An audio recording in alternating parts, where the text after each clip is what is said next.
I am Dr. Sonny Joseph.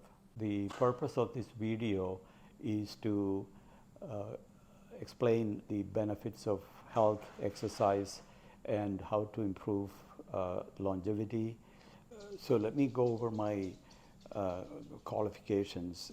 I was thinking of having a friend introduce me, but it's just so much easier for me to say this myself. My biggest qualification in my mind is my own experience in life practicing what I'm going to recommend for you, and the results that I have seen, and a few of my friends that followed my guidelines were able to achieve. There's just no better proof of the results of what can be achieved. And one important point that I have to make is the type 2 diabetes extremely prevalent in Indians, a lot more than among the Western population. Not that Western people don't have type 2 diabetes and obesity and complications related to that. They are also susceptible to all these complications. There is really nothing unique in terms of a risk for Indians. The Indian risk is higher than others, both in terms of being sensitive to the complications of type 2 diabetes, that means the diseases, and also in getting type 2 diabetes to begin with at an earlier age. That's why you see heart attacks among Indians in their 30s, 40s, 50s, and most of them fortunately survive, but some of them end up having cardiac arrest and pass away. And those are things that can be totally preventable. Now, there are some diseases, for instance, cancer, that do not lend themselves to such effective prevention. Although some cancers are preventable, such as lung cancer, related to smoking, that type of cancers. But even there is no 100% guarantee that if you don't smoke you won't get lung cancer, but there is a lot higher incidence of lung cancer among people who smoke. So let me get to my qualifications. I said that my life and experience is my biggest qualification, but I'm just going to run through my basic education so that I'm sure people will be curious as to what makes me some authority, what makes them want to listen to me. I did my bachelor's in psychology at Union Christian College in Alva. I did a master's in psychology at the University Center in Thiruvananthapuram, Kairivattam campus. Then I did my doctorate in clinical psychology at the University of Ottawa in Canada. And then I did a medical degree at the University of Juarez in Mexico. I did a master's in public health at Harvard University, which was a combined program with Massachusetts Institute of Technology, or commonly known as MIT, which is actually an engineering biology type of university, but it is also a well-known university in the United States. I did my clinical psychology internship at Royal Ottawa Hospital, which is a teaching hospital of the University of Ottawa. That's a 2-year program. I did 4 years of post-graduation in psychiatry. That's the equivalent to the MD in India at the Jefferson Medical College of Thomas Jefferson University in Philadelphia. I did my psychiatry clerkship at the Massachusetts General Hospital, which is a primary teaching hospital of Harvard. I have to just in passing tell you very quickly that among all the universities that I have attended, maybe 5 or 6 different universities, 3 in India and 4 different universities in the United States, the most important, the most enriching experience in terms of social life and giving me so many life skills is the Union Christian College in Alwap. The number 2 probably would be my experience at Harvard University in terms of their academics. There's nothing to beat Union Christian College and perhaps the Massachusetts General Hospital for clinical training. I'll make the point that the older that you are, the more benefit that you will get from exercise. And the reason for me to say that, again, my own clinical judgment is that the younger people, they don't need much focused exercise. They are in an anabolic state, that's a growing state by nature. It's about beginning the age of 40, maybe 50, that the exercise and the food habits become a lot more important. Not that exercise and good food habits are not important for younger people.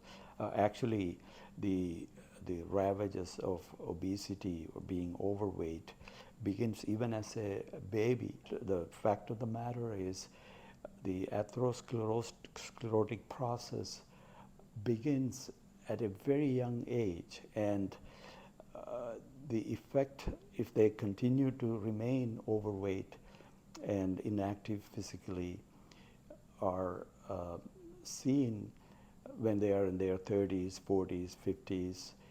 And when that will occur, it's anybody's guess. No one can predict. And there are outliers. There are lucky ones that are obese, they smoke, they drink, and they don't follow any exercise, nothing, that would live till 100. But you can use them as an excuse to follow an unhealthy lifestyle. So just because 1 or 2 of those, people who smoke every day live till 100 years old, doesn't mean that's an excuse for you to smoke and drink. Now, the drinking is a little controversial, but I'll tell you my take on the healthy way to enjoy alcohol. And like I said, I'm going to use some equipments. This is some water. This is not beer or alcohol. Just want to make sure, because some of my priest friends will listen to this video, so I want them to feel comfortable. There's nothing funny here, so just a precaution. So let me, I think I did my qualifications. I don't think I missed any. Now I'm going to explain some simple things that you can do at home. The most important is exercise, food habits. Balance overlaps with many exercises, so we don't have to speak too much on balance, but there are certain 1 or 2 techniques that you can do to improve your balance, especially as you grow older. So the balance really doesn't apply to younger people. So the most important exercise, I'm going to go right to that. I'm going to show you exactly what you should need to do. The most important muscle group in your body is the quadriceps, the thigh muscles. Thigh muscles include the quadriceps and the hamstrings, the back muscles of the thigh. And a simple exercise that you can do is squatting. Now, initially, if you're not used to it, then you may have to do a partial squat. That means you may only be able to go this much. That's fine. So go up to however low you can go and slowly come back up. Repeat 10, 15 times. So some people should be able to go only go this much. That's fine. you start with that and gradually build up the strength, and eventually, if you can do a full squat, which I'm going to show you, a full squat, that's even better, and repetitions. So get it into an action, into a routine like this. That will give you some balance. That way you won't fall back. So raise the hand and come down as much as you can. Like I said, initially you may not be able to do that. And if you have trouble doing that, even without any support, sit in a chair with handles and just lift up a little bit. Don't use too much of it, because the purpose is to use your muscles to get you up. You want the muscles to become engaged. So this is something very simple you can do at home. And when you initially do it, find a chair with a firm seating like this. If it is a sofa which has a soft seating, it'll just get you too much down. It'll be a little harder, although you can still use your arms to raise yourself. Now, after doing that for a while, you don't have to use your arm for support. You just stand up, just touch the chair with your seat, stand up. And then eventually you go, just touch and come up. So repeat it like 10, 20 times and take a break. Repeat it maybe a couple of times. So that is the more, if you have to do one exercise, that's the one exercise I strongly recommend everybody do. You know, in the old days, we have to use a squatting position every day for obvious reasons. But nowadays, with the modern bathroom and the toilet seating, you don't really have to do that. So you don't really even get a chance at least once to squat and get up on your own. So as a consequence, many of the older people over 80s and 90s or close to 100, their quadriceps are very weak, almost atrophied. So, and the good thing about muscles at any age, even at 100 or more than 100, the muscles respond to resistance, to being worked. Even if you don't have much muscles to begin with, if you put stress on the muscles by these exercises, then they will gradually respond. So it may take a month, 2 months to get you to a point where you really feel the difference. But if you do it consistently, it's just a matter of time. So that's one of the beauty of the human body. The other second most important exercise for the lower extremity is just ankle raises. And now this is a wedge. It's just easier that way. But if you can find a little ledge like this high, oh, that's all you need. You don't need this fancy wedge. This is a wedge made of cork. But what you could do is hold up like this, just a little support. So raise your ankles and slowly come down. So when you come down, you should not use your weight, your gravity. You should do like this slowly, so that you engage these ankle muscles and these calf muscles. And this is also a good exercise to stretch your Achilles tendon. So when you raise it, you can go up fairly fast, but coming down, don't do what I'm going to do, which is to plumb down. So when you come down, do it slowly.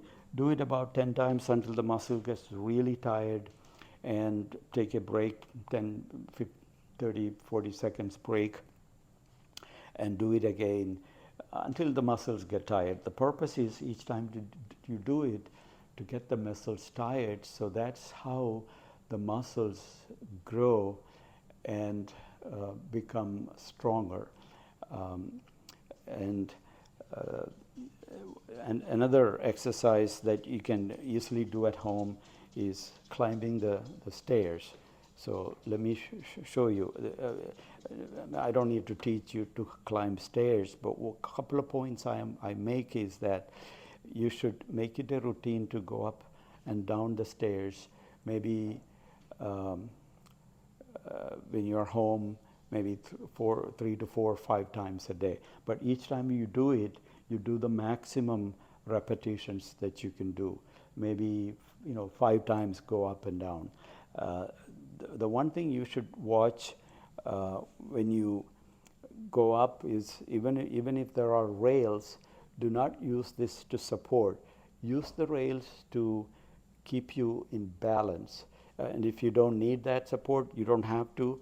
But initially when you train, just use this just for support, not to lift you up. So you don't want your upper arms to do the work. There are other exercises for the upper arm which I'm going to explain. And when you climb down the stairs, do not just have your gravity put you down like this. What you do is you want your foot on the right bring you down. So you want these muscles to engage, and you can do this routine. Just gently go and touch, come back up, and that will really give a good workout for these right quadriceps. And then alternate to the left leg. Again, you hold on just so you keep the balance. And indirectly, all these exercises incorporate some balance in them, so you get multiple benefits. And the idea is to do these types of routines.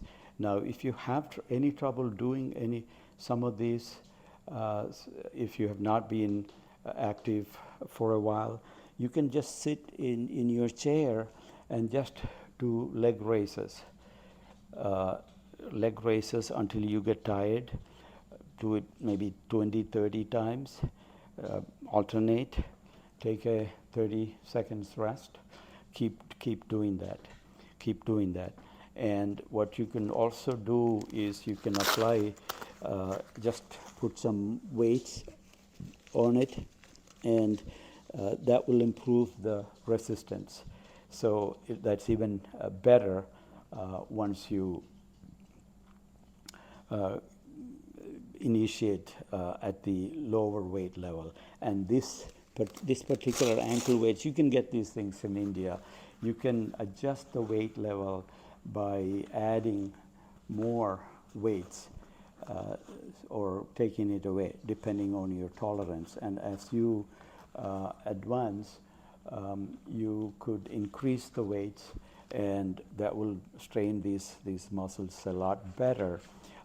So these are very, very simple techniques. All you need is maybe half an hour total. And I'm taking more time today because I want to explain exactly how you should do this, to the extent that you could do this using these techniques. And that's the promise I made to my friends. Rather than saying do squats or do these leg raises or quadriceps curls, biceps curls, I want to show them exactly that's done, because some of them call me up saying, could you show me how it is exactly how it is done, without having to become a member of a gymnasium or a fitness center. And you alternate these weights. Very simple. It's a Velcro. This is all. It's all done. And you can use the same weights, so I don't have to repeat it when we go to the upper extremity. You can use the same weights. Just hold them up, and the Velcro will keep it there. and you can do these, these exercises, build them up. This, hold it back, do this. That will help with the triceps, or these both biceps. You do these triceps, you bring it up, so you can feel the tension here. And this is a very lightweight, and you can keep increasing the weight. So these are adjustable ankle braces. So I think that's done. Now you can actually eventually also you can increase. Now this is a 12-pound weight. Okay, once you are able to squat reasonably well, like this, for instance, you can use a little weight, and that is adjustable. You can use the weight to put a lot more work for the quadriceps muscles, and eventually you should do that, because there's nothing better than giving that heightened resistance for the quadriceps, for them to get stronger. And because the thigh muscles are the most important muscles to help you ambulate, to avoid having to use a walking stick. There's nothing wrong in using a walking stick, or a walker, or a wheelchair, but your goal is to have a very functional, very independent life until you go to heaven. And that should be the goal of people, and all it needs is maybe half an hour, 1 hour of your time on most days. Okay, so let me go with the upper extremity exercises. Now this adjustable weight.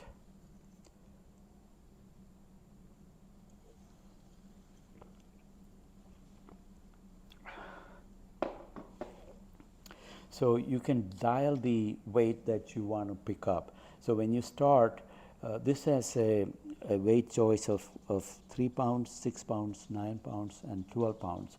So I'm going to go with a 3-pound weight, and this should be available in India. So you should be able to get one, and one set will give you the options of all those various weights. So you start with a low weight. This is a 3-pounder. So you do the biceps flexion, and you do all kinds of different things. You can do this activity works other muscles. This works at different muscles, and you can do a wrist flexion. So this works the wrist muscles, and you can turn it around, go the other way, and this helps the forearm muscles really strong. Also the wrist muscles, and then so there are 3 things that you can do with this. And again, you keep increasing the weight as you're able to tolerate more of a weight. So this is the basic exercise. This you may have to stand up, might be easier that way, or sit down, it doesn't matter, because we are focusing on the upper body.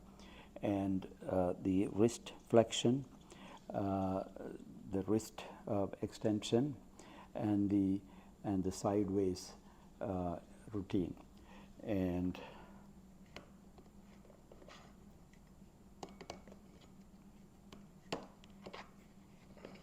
okay, it sets in there, and you can dial it up. For instance, this is the 3-pound. I'm going to dial it to, so this is 12-pound, this is 15-pound. So it brings out the whole thing. So that is fairly heavy, but you can do that with practice. You may have to stand up a little better like this and turn it around like this, until you get tired, and then you take a break, do one more repetition. So you don't have to spend that much time. For this one routine, it takes maybe 1 minute, that's all. For 10 repetitions, it'll take like 20 seconds, rest 30 seconds, another 10 repetitions. And if you can keep going, that's better. But I don't want you to spend too much time, because many of you have busy lives and you don't have much time. And the more time you spend, the more of it becomes like a chore. And I don't want you to feel that way. And that would be another reason for you not to engage in these exercises and slowly give up on those. But I'm told by my friend that this system is available in India to buy. So this is probably the most expensive item. These are all very inexpensive items. This is something, it's like a squeeze ball that will strengthen your fingers, both fingers. These are things that you can put it in your car or in your family room where you watch TV. So different individual finger muscles, they are hard to train, but this is a very nice way. It's kind of a fun thing to do, both arms. And this is a wrist squeeze exercise. You can again keep it in your car or in your living room when you watch TV. You just do this, you won't even have to notice. And there are adjustable tension gadgets that you can get. I'm sure this is available in India. Maybe this is made in India, I don't know. But this is excellent. So this not only improves the muscles of the finger, it also works the wrist, and it also works the forearm muscles. You can see them becoming harder when I do that. So I think we covered, and these things, you can do other things. You can lift it up, and you can do the triceps. This is full weight, but it's a little harder. But you can use both. Let me show you. It may be easier to do both. Yeah, this is lower weight. Doesn't matter. I just want to show you the idea. Just sit up straight. Bring it up, down, until you get tired. Take a 30-second break and do this again. So let me put this back.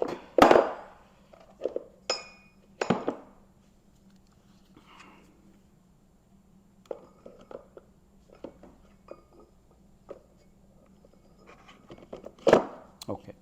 And there are so many variations of this you can do with just these simple equipments. Now the push-ups, and let me show you the correct way to do the push-ups. Jimmy, okay, good, maybe later. Okay, wait, good, okay. Push-up is like a modified push-up where you rest on your knees and do the push-ups. That way you don't feel as much of a strain, but you get most of the benefits. So when you do this, you work your core body, that's the midsection, a little more. That's overall a little harder. Better if you could do that, but for most people, you get most of the benefits by resting on your knees and doing the push-ups and keeping your upper body and your neck straight, but going down as much as you can and coming up.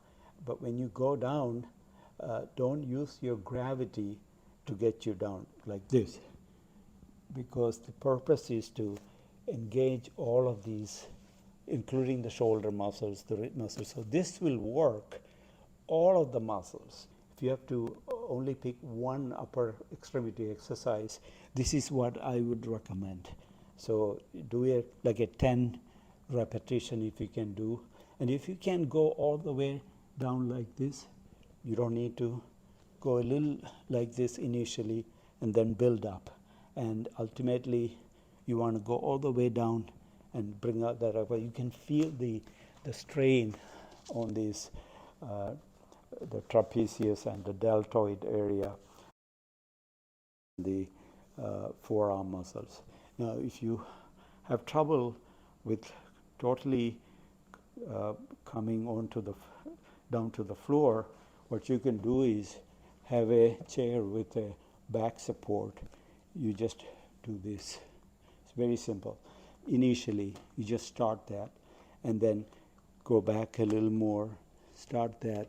So as you are close to the chair, it's just easier that way.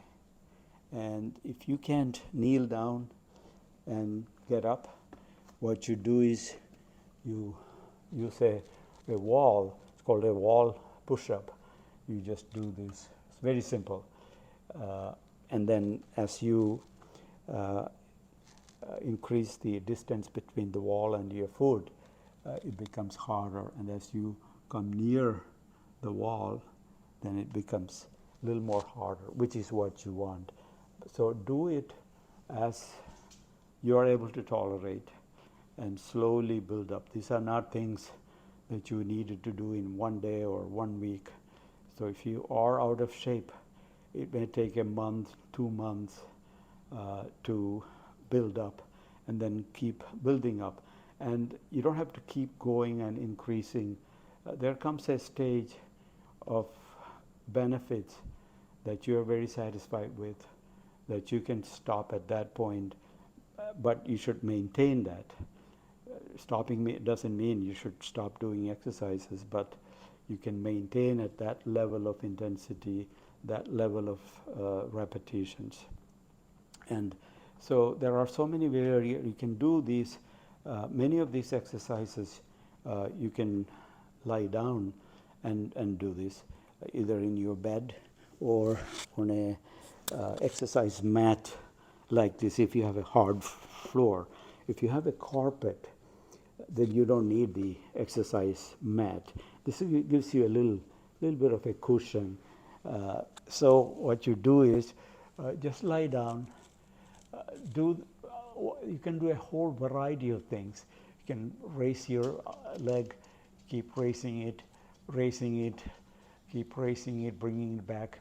So what you also notice, again for this one, when you bring it down, you want the muscles to be engaged to bring it down. So you don't want gravity to bring it down, okay? So people have a tendency to raise it, but bring it down with gravity.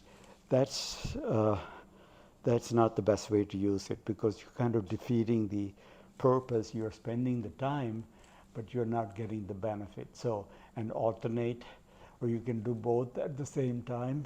You can turn around. So this works these side muscles of the thigh. Do this. And if you can't move very much, all you need to do is raise the foot and hold it there for as long as you can hold it. And those muscles will get really tired, and then you bring it down.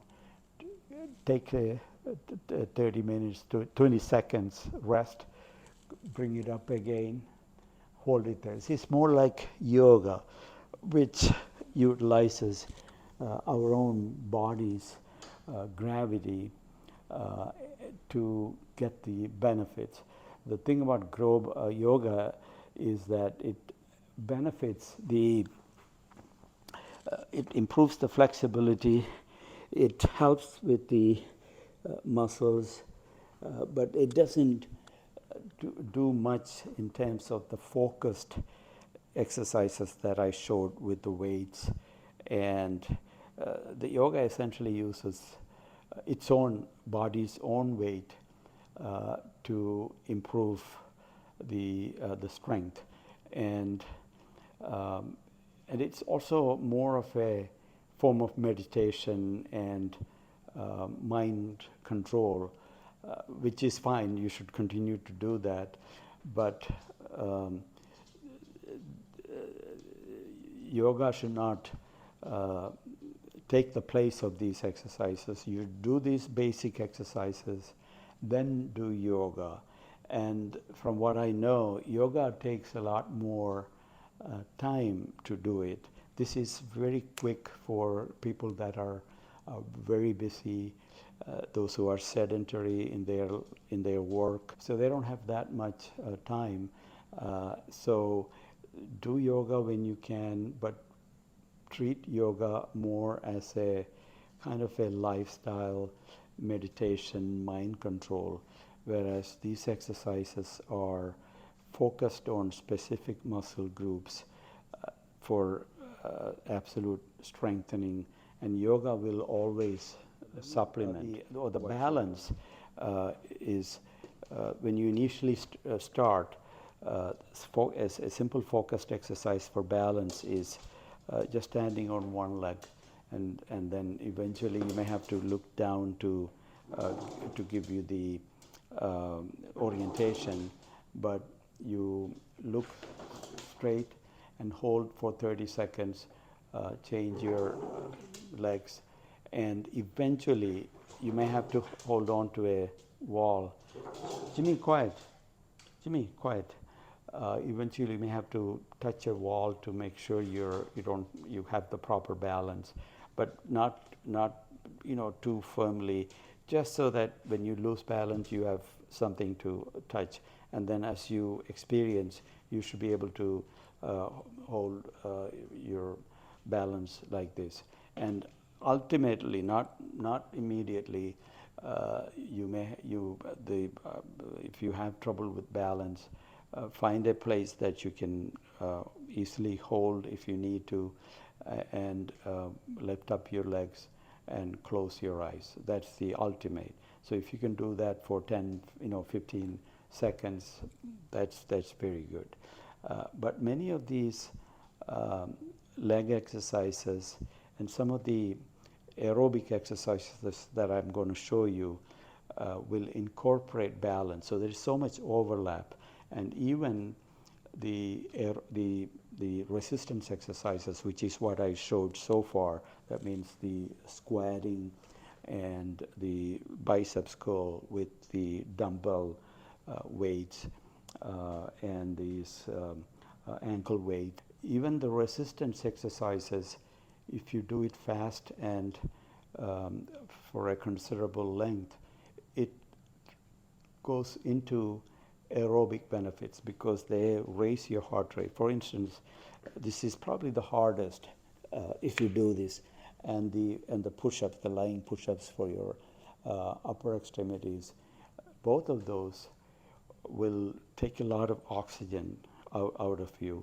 and that's the meaning of aerobic, means oxygen, life, and so there is so much overlap. So these are not completely distinct type of exercises. Similar to many of these resistance exercises and aerobic exercises that I'm going to show you will include balance. So those who have decent balance, you don't really have to do that. Now I'm going to show you we'll start with some simple aerobic exercises. Aerobic exercises simply means you're making your heart work faster for a sustained length of time. And you not only are able to then raise your heart rate from your resting heart rate, which is usually between 70 and 80 for most people, to 100, 110, 120, even 130, especially if you do some jogging. But you start with the basic exercise, walking, fast walking. Now, since I remember, since it's on my mind, Annie, could you get me that phone? Phone case is fine. So I'm going to pretend that this is a phone, this is a cell phone. A lot of people have a tendency to walk holding this like this, watching some videos or talking to friends, walking like this. Now this is a bad posture, and when you walk, you should walk for its own purpose. You should not be really talking to people, and you should not be looking at the video and walking, because it affects your posture. You get a slight kyphosis, and it will affect your neck and upper back. Plus, you don't know where you're going, and the likelihood of falling, tripping into something and falling is serious. Similarly, if you go up and down the stairs, never talk on the phone. Just focus on that activity.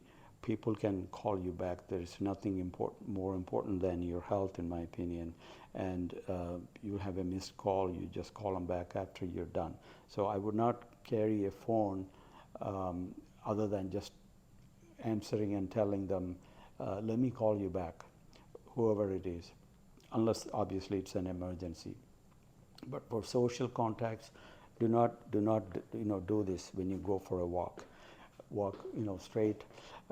So walk forward fast as you can, and then walk backward. You don't have to walk that much, but it engages other muscles. It also gives you a balance and more of an awareness where your feet are in terms of the rest of the surroundings, and it gives you a lot more of an agility. And once you are used to fast walking, I recommend those who are able to do that, do light jogging with the forefoot landing first, just a slight forefoot. So when you jog, you're landing with your forefoot. In slow motion, I'll show you. When you walk, you walk like this, with the heel first, heel first, heel first.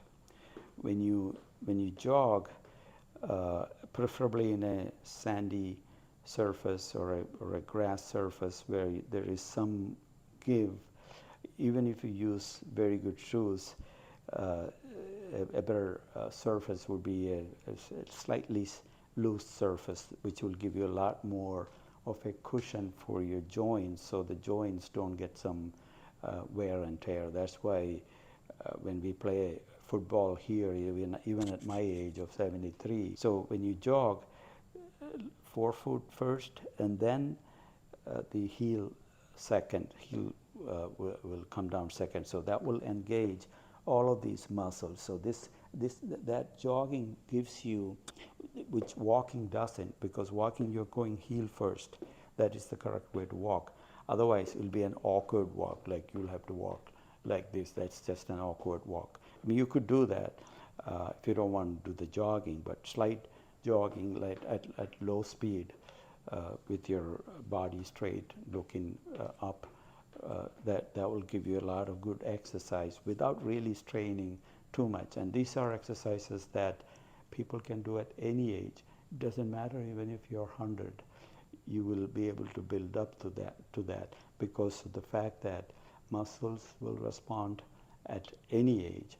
And in fact, you get more benefits as you grow older. So a 100-year-old beginning to do these exercises will have proportionately more of a benefit than somebody who's like 10 years old, 20 years old, who don't need these specific defined exercises. If the kids, if they're involved in some sports in the evenings, some kind of sports, they don't have to go to the gym, they don't have to do all these routines, and then focus on their studies. That's really all they need to do. They don't need to focus on exercising, because it's just inherent in their anabolic growth process that God has given the human body. It doesn't. You don't have to really work for it. but the muscles lose their strength beginning about age 40.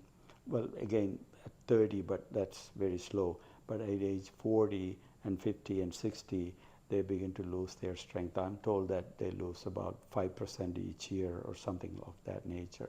But the point is that if you can initiate the exercise at any age,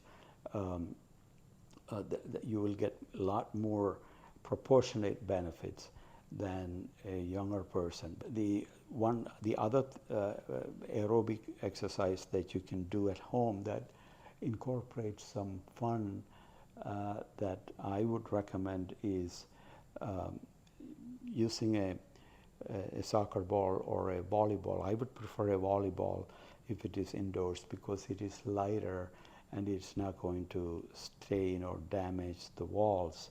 So let me show you how that is done so that hopefully you can incorporate that. I'm going to pick a volleyball. This is a volleyball, and the only difference between a volleyball and a soccer ball that's there is that this is a little lighter and softer and a little smaller, and you can easily bounce it, and it's not going to damage the wall very much. Although I would not recommend doing this indoors very much.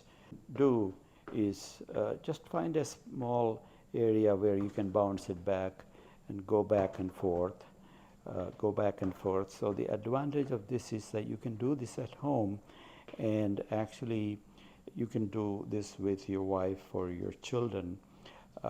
They don't even have to learn soccer or football. They don't need to know anything about it. This is a simple back and forth. Anyone can easily do that. Now the advantage of this, I'll show you the motion involved. So when you do the kick, you have to adjust your position based on where the ball is. So if it goes that way, you move, and if it is this way, you move this way, so you can get a correct tap back. The other advantage is that in the process, I'm going to show this to you in slow motion, the movements involved.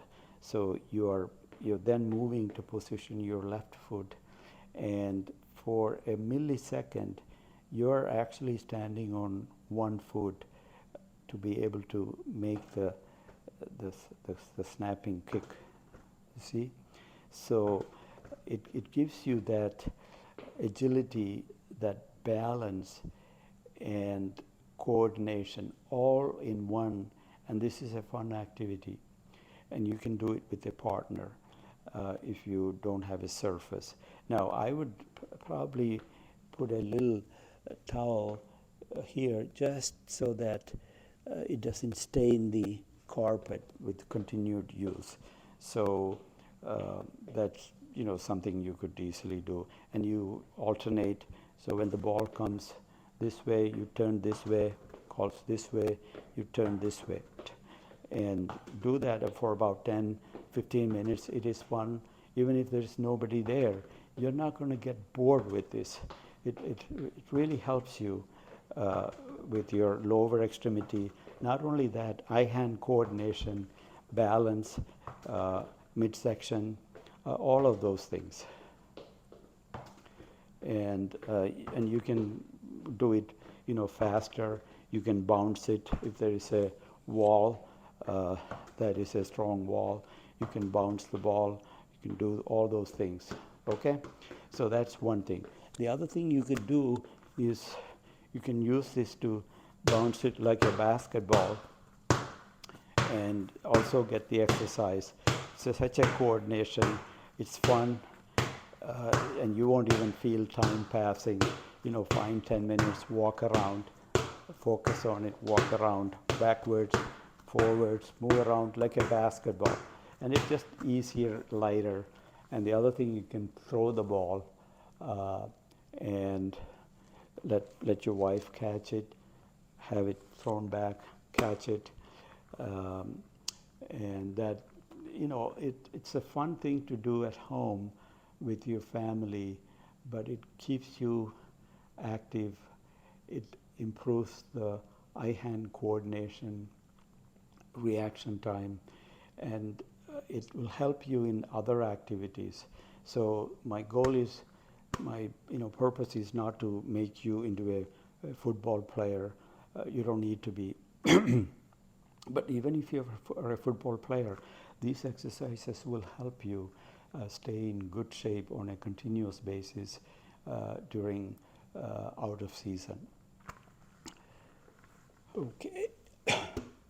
So exercises, walking, jogging, we covered that, and somebody that can afford it, that has a treadmill, you can use a treadmill. Just use 1% incline when you walk, and you can do the same fast walking, usually about 3.5 miles an hour, and once you exceed 4 miles, then you do the light jogging. If you don't have a treadmill, and if you don't have an opportunity to walk or jog outside, you can do stationary jogging, which is simple. You stand in one position and move your, with your forefoot forward, move it, and you do it until you get tired. This is like jumping ropes, except you don't use a jump rope. It's a lot more easier. So very simple.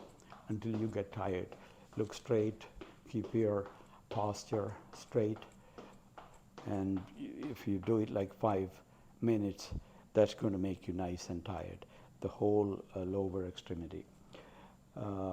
And bicycles, like a stationary bicycle, that's another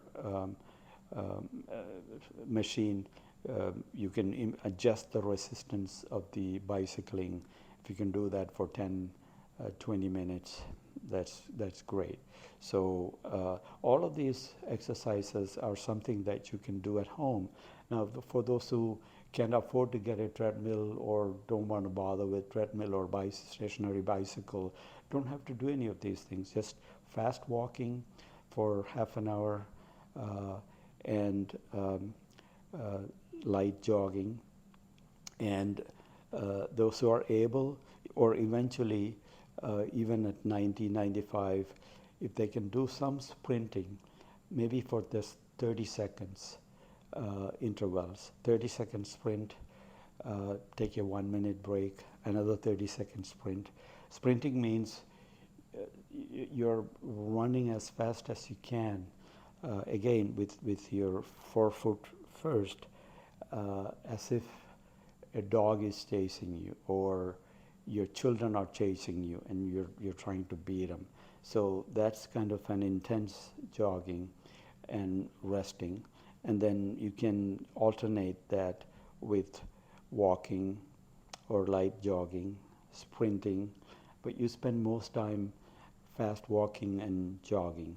And sprinting, you don't really have to do that much, but that will really work your cardiovascular system so that your heart rate will go up to 110, 120, even 130 easily, which is good for you, and also make you feel out of breath. So the convention is that if you can sing and walk, that's a light intensity exercise.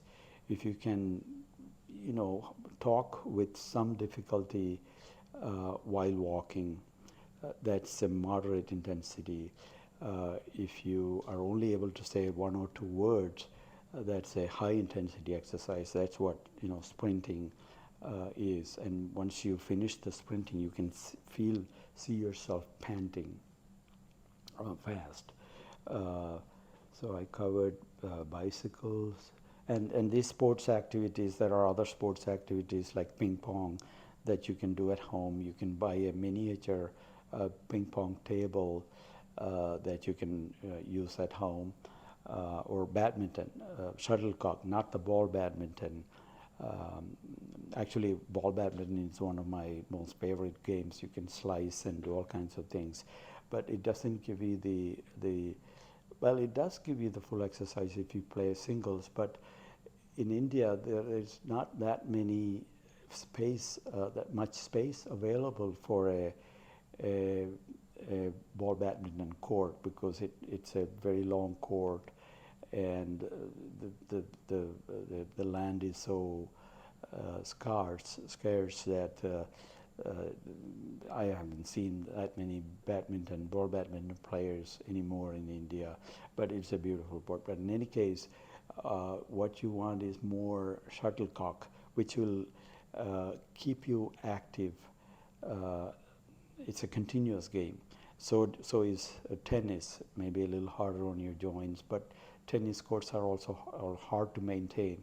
For a shuttlecock badminton, you need very little space. You can do it in your home backyard. As long as it is not windy, you will have a good workout. Ping pong you can do inside the home. There is the full regulation size table, but there is also a miniature ping pong table. Let me show that to you while we are on the topic. So this is a miniature ping pong table. It's proportionate, but it's probably 3/4 of the size of the regulation ping pong table, because there's not much room here, and I don't want the room to be cramped if I put in the full table. But you can still get the fun from this. It keeps you active, keeps you moving, keeps you active. So just wanted to show you, this is something that you can easily set up in a home, and you can get your family involved. And one thing you want to keep in mind is that if somebody is a player that doesn't play as well as you are, you bring down your level of play to make it a little more fun for competitive. Because if you beat them all the time, they will just lose interest and not bother with playing with you. So the purpose is not winning or losing. The purpose is to get the other person engaged, keeping active. So even if you're a big smasher, you don't want to be smashing with somebody who is just a beginner. So you just make it easier for them to get you the ball back. That will get you also interested in. So a good player can bring the level down, which is what you should do when you play with a lesser player. If you are playing with a lot better player, it's really up to them to make that adjustment and be courteous and not smash all the time. That would be hard for you to return, because then it becomes just monotonous and people just give up. So that's all the tip I have with the ping pong. Covered most of it: stationary jogging, sprint, just football. What I mean is just playing, back and forth. And if you are able to organize a group in India, make sure it's a no contact football and played in a soft field, and you'll have a lot of fun and aerobic exercise. And all these activities, these aerobic activities, resistance exercises, will not only improve your longevity, but it also gives you a sharp mind and sharp brain. So it'll have an overall beneficial effect on your mood eventually, because it'll make you feel a lot better and enjoy your life, what I like to say, until you go to heaven. So that's what you want. You want to be active and independent until the last day of this journey. And that is what I am trying to achieve for all of you. And you don't have to follow all of these things. Even if you are able to follow some of these things, your life will be a lot better, happier, active, and fulfilling. We covered the resistance exercises and the variations. And one thing I missed is the resistance bands. These are simple bands. You don't need this, fancy handle. You can just buy like a band without any of this, and you can get bands at various resistance. Do these things. Step on this, bring it up, all kinds of different things, and there are so many variations. I don't want to go through all of this. Just use your imagination and common sense, and you can buy bands at various resistance. So when you start, you can start a band with a low resistance, and you can get bands at higher resistance. These are all easily available in India. Now, if you don't have a stair, what you can do is just use a step upper like this, and just go up like this, go down, go up, take turns, go up. So it's like climbing a stair. Do it like 50, 100 times, maybe for 10 minutes. That will give you a good workout if you don't have a stair at home. So those who have a stair at home, consider yourself lucky, because that's one of the best exercises you can have.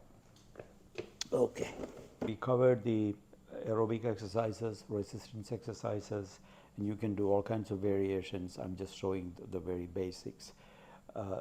Yoga is a form of exercise, obviously. Like I said, it should be a supplement to these basics.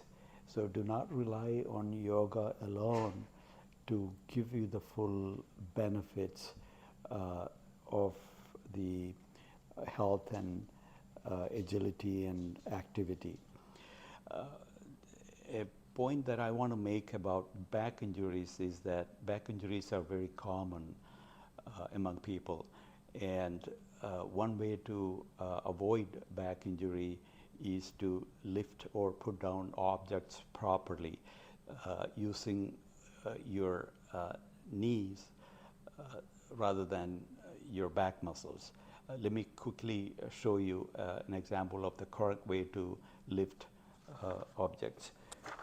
So this is a 15-pound weight, fairly heavy. The way it should be picked up is, let me stay on the side so you can see exactly my movement.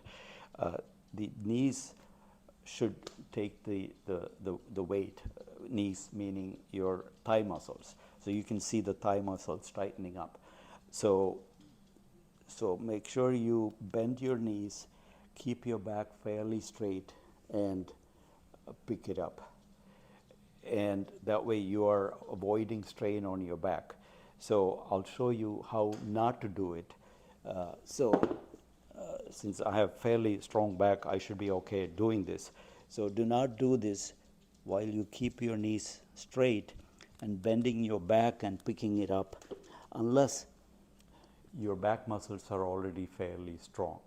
So this is a common cause of injuries, such as severe sprains and low back disc herniation, and you will end up, in some cases, needing surgery.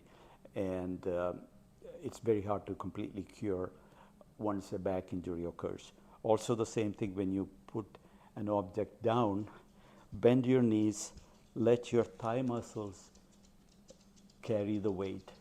So it spares the back muscles and it avoids back injuries. So put it down like this and stand up. Now, if you want to strengthen your back, what you do is you initially start with no weight and bend down with your back, go up, and you can go into a motion to make it more fluent like this. And strengthen the back first, and then add some weights to improve the back muscles. But even after that, I strongly recommend bending your knees like this to pick up. So this will save you a lot of problems, especially as you grow older. So we are going to move on. And the next is the food habits that I would like you to follow. And again, we are all familiar with food, so that doesn't need much explanation, but it requires some tune-up. I have seen a tendency for people to use in Kerala cooking. Perhaps it's an influence of the North Indians or the Chinese or the West to use sugar in cookings. The problem with using sugar, they say that it gives a balance, or I don't know what excuse they use. There is no reason for using sugar in most Kerala recipes. There are some recipes that call for sugar. For instance, ginger curry might taste better with a little brown sugar, but that the recipe, the traditional recipe calls for that. But if the traditional recipe for other curries do not call for sugar, do not get into the habit of adding sugar just because it might taste better, because it attracts the primitive taste in you. When you use good Indian spices, that's all you need. You don't need to put more sugar and cream. Now, some of the curries use coconut milk. That's okay, as long as it is not a condensed coconut milk, because that will multiply the fat and the calories in it, although it'll give you a rich taste. It's like using a cream or half and half, or butter. So if you reduce the coconut milk by boiling it or whatever other means, you are essentially eating butter or fat in a sense. So do not do that, because you're going to be sacrificing your health. Now, once in a while, if you go to a restaurant, many restaurants will do that to enhance the taste, because they want people to come back. They want to say, oh, this restaurant was great, the food was great, not realizing that it's not healthy for you. But the restaurants, people are in a business. They want your business. They want you to come back. And these sugar and cream are addictive. So unless you trust the restaurant, unless you know that the restaurant will not use unhealthy things that they should not be using, like sugar or brown sugar or even ground up raisins, and that's a kind of a backdoor to using sugar. It might look natural, or ground up nuts. Nuts are good for you in moderation. We'll come to that. But you don't want somebody grounding up nuts and putting in your curry so that you feel like, oh, this is the greatest curry I had. Especially when you cook at home, do not be tempted to use sugar. And the problem with sugar is that a little bit of sugar is okay. It's not going to kill you right away. But once you start using sugar, you need more and more and more of that, because there is a little bit of a tolerance for the glucose, the sugar component, and there is some addiction, nothing like smoking or drugs or anything, but there is still some addiction to the sugar. So it'll be hard to come back. And if you use 1 teaspoon in a curry while cooking, the tendency to use more after a couple of months, then you use 1.5 teaspoon, 2 teaspoons. So there's no end to it. Obviously, there is a limit, but we don't want to get into that habit. So try not to use sugar in cooking, or too much fat. If you have to use fat in frying things, drain the fat if possible. Now, be wary of restaurant food, because we don't know what they use. To the extent possible, you want whole foods that retain its natural micronutrients to be used as the ingredients for the food. And if you trust a restaurant, if the restaurant tells you, well, we don't use cream or sugar, that's fine. Limit carbohydrates, all carbohydrates, not to avoid them, but carbohydrates meaning anything with grain, whether it is whole grain or refined grain, say bread, pasta, snacks, cookies, cake, pizza, uh, fruits. Fruits have lots of sugar and fructose in them. They also have good micronutrients. So I like fruits. I like mango. That's one of my favorite fruits. But you use a couple of pieces, maybe half of a mango. You don't want to eat like 3 or 4 mangoes in one sitting because it tastes really good and it is in season. So limit that, and you do some trade-offs within yourself. So if you indulge in eating a mango, you have the best, most flavorful mango. You just have to enjoy it.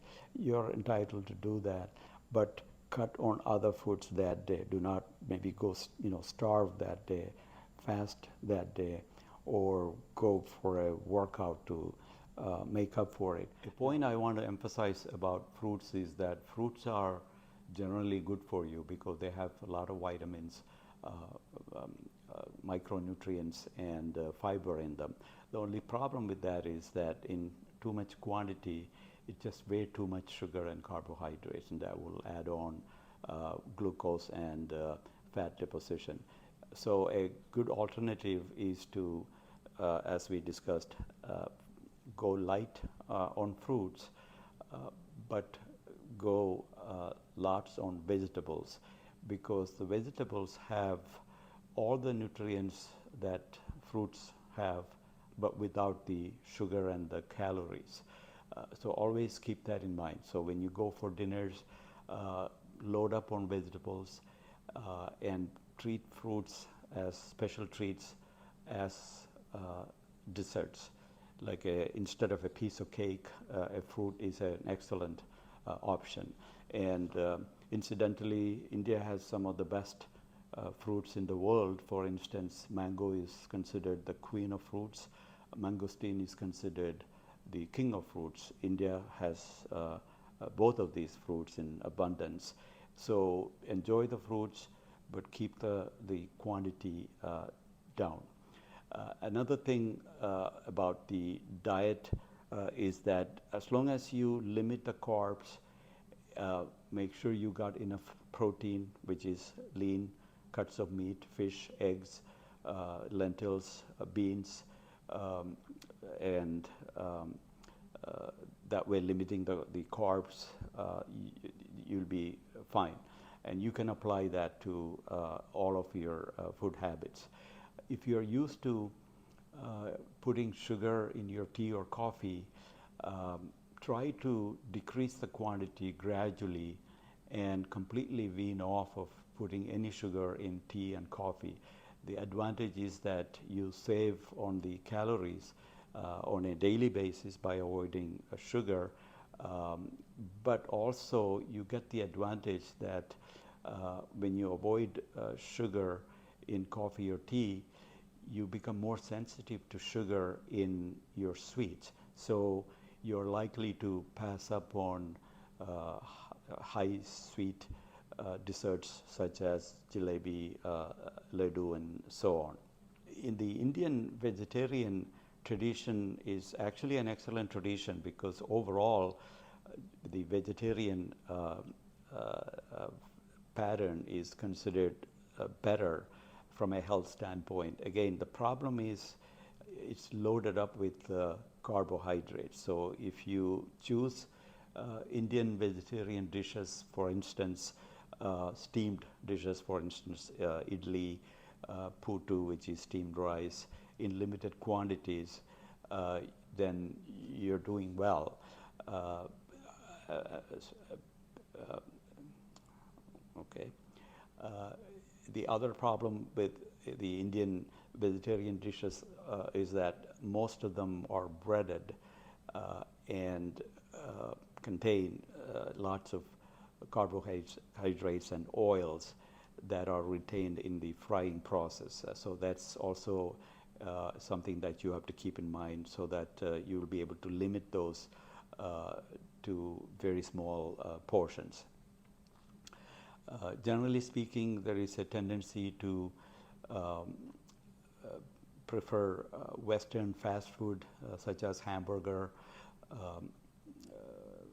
pizza, fried chicken, again, because they add so much artificial ingredients, including sugar, in those foods that it's very unhealthy, except occasionally. So try to stick to the traditional Indian curries and preparations that typically should not add any sugar to it. Now, working out, exercise, light jogging will get you to lose some calories, but the calories that you lose are extremely limited. For instance, a half an hour of walking, a medium pace walking will get you to lose 100 calories. You know what 100 calories is? That's almost like half of a Coca-Cola, or maybe half of a mango. That's all you're going to lose by exercise. So exercise is not a good means of losing weight or losing calories. Exercise is excellent for physical fitness, muscle strength, longevity, aerobic fitness, and a restorative, fulfilled life, but not for losing weight.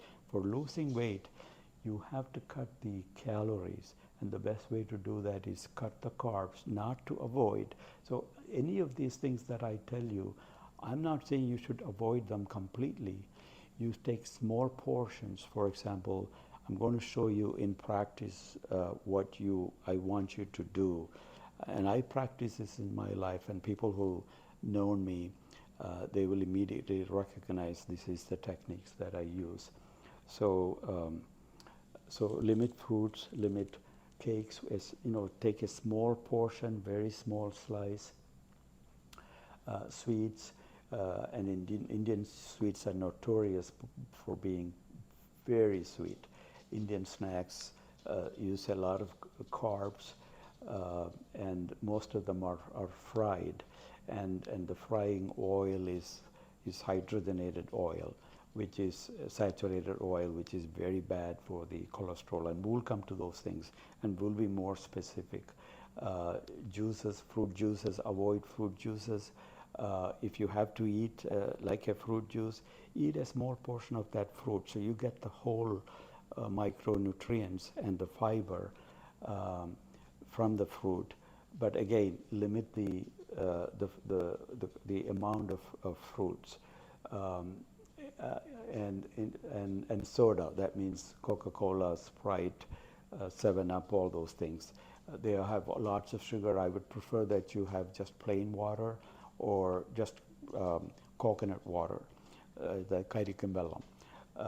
It has some electrolytes and very little sugar in them, but it gives you a good flavor. But preferably just plain water is the best thing you can do. And lean protein, that means lean cuts of meat, chicken, and those who are vegetarians, they can use some lentils, beans, egg, reduced fat milk, and vegetables, pure vegetables, less potato. Potato is not considered a vegetable in the true sense. It's a carbohydrate. So you want to limit the carbohydrates. So essentially, the bottom line is lean protein, whether it's chicken or any kind of meat, egg, and limiting carbs, and some veggies. See, the thing is, you get all the micronutrients of a fruit from the veggies, but without the sugar. So always keep that in mind. You don't want anybody, even doctors, to tell you. The doctors are going to tell you that fruits are good for you, and I'm going to tell you the same thing. But you can get all the nutrients and fiber from vegetables without the sugar. So you eat fruits as like a dessert. That should not be your main meal, and you should not overdo it. That's only the point I'm making. So I'll be coming to India in about 3 weeks, and I enjoy different mangoes and jackfruit, and I'm going to enjoy them.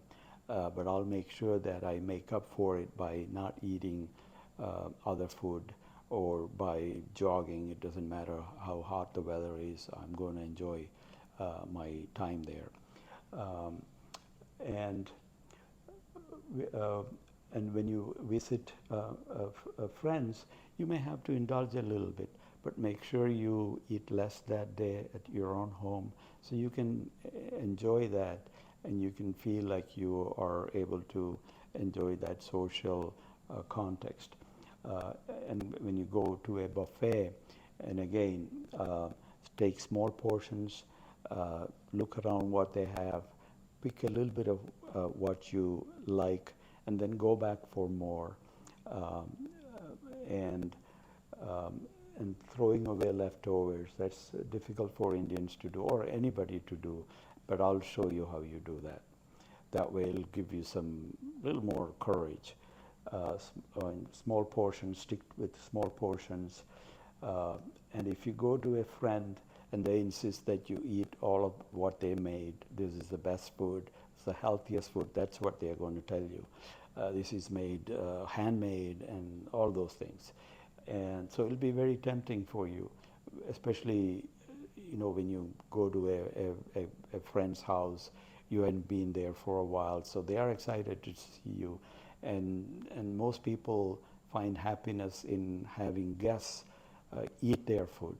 And it's a satisfaction for them. That's just natural. There's nothing wrong with that. But it's up to you to control it because it's your body, while at the same time giving them the satisfaction you enjoy their food.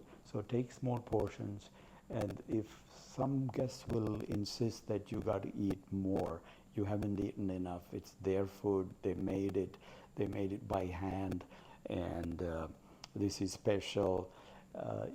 Give an excuse. That's what I do. I say I got type 2 diabetes, then they will leave you alone. But I still can enjoy some food, but they won't bug me. Oh, you eat more, you should eat this.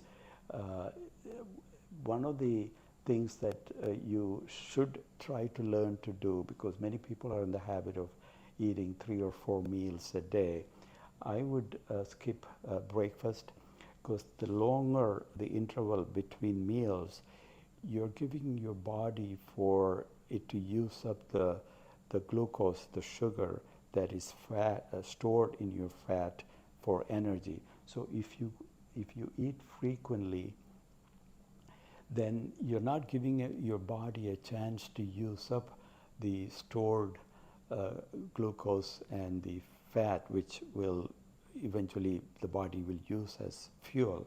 Now, people who have type 1 diabetes, that's called insulin dependent diabetes, they don't have the insulin production by the pancreas, so you have to provide external insulin.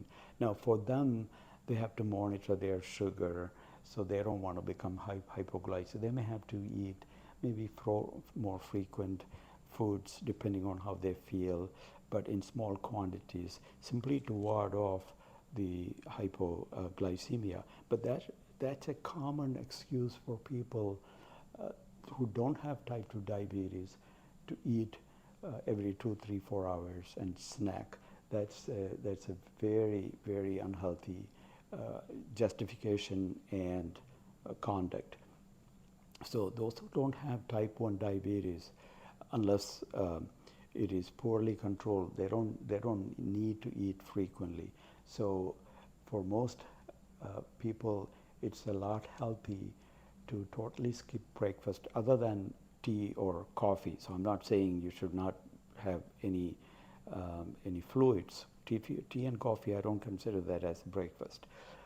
Or lunch, skip either lunch or breakfast. So if you eat breakfast, skip lunch, just have a glass of water, or maybe a piece of protein, an egg or chicken, but nothing else. And if you eat breakfast, then totally skip lunch.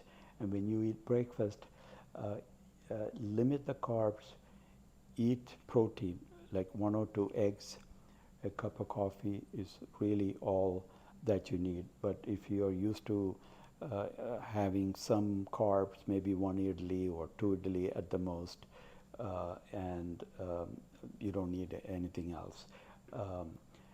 And with and I'm going to come to the healthy way to enjoy alcohol, but let me show you, since I'm on the topic of food habits, I'm going to actually show you how you can portion control, because I got some items for you so that you get the courage to do what I have been doing. I initially had trouble doing some of these things, but I'm going to show it to you. So hopefully you will get the courage to do what I do. So let's go over there. So let's start with breakfast. So for breakfast, this is a chickpea curry, that is the kadala curry. Now, kadala is a good source of protein and fiber. As long as the skin is intact, it gives you good fiber, and so that's a good choice of a protein. Any chickpea or lentil or beans is a good choice. So if I decide to eat a breakfast, I'll let me show you what I would do. I'm going to take a plate and I'm going to show you if I were to eat breakfast. I don't eat breakfast. I just have a cup of coffee. That's all I have. What I would do is take this is brown rice.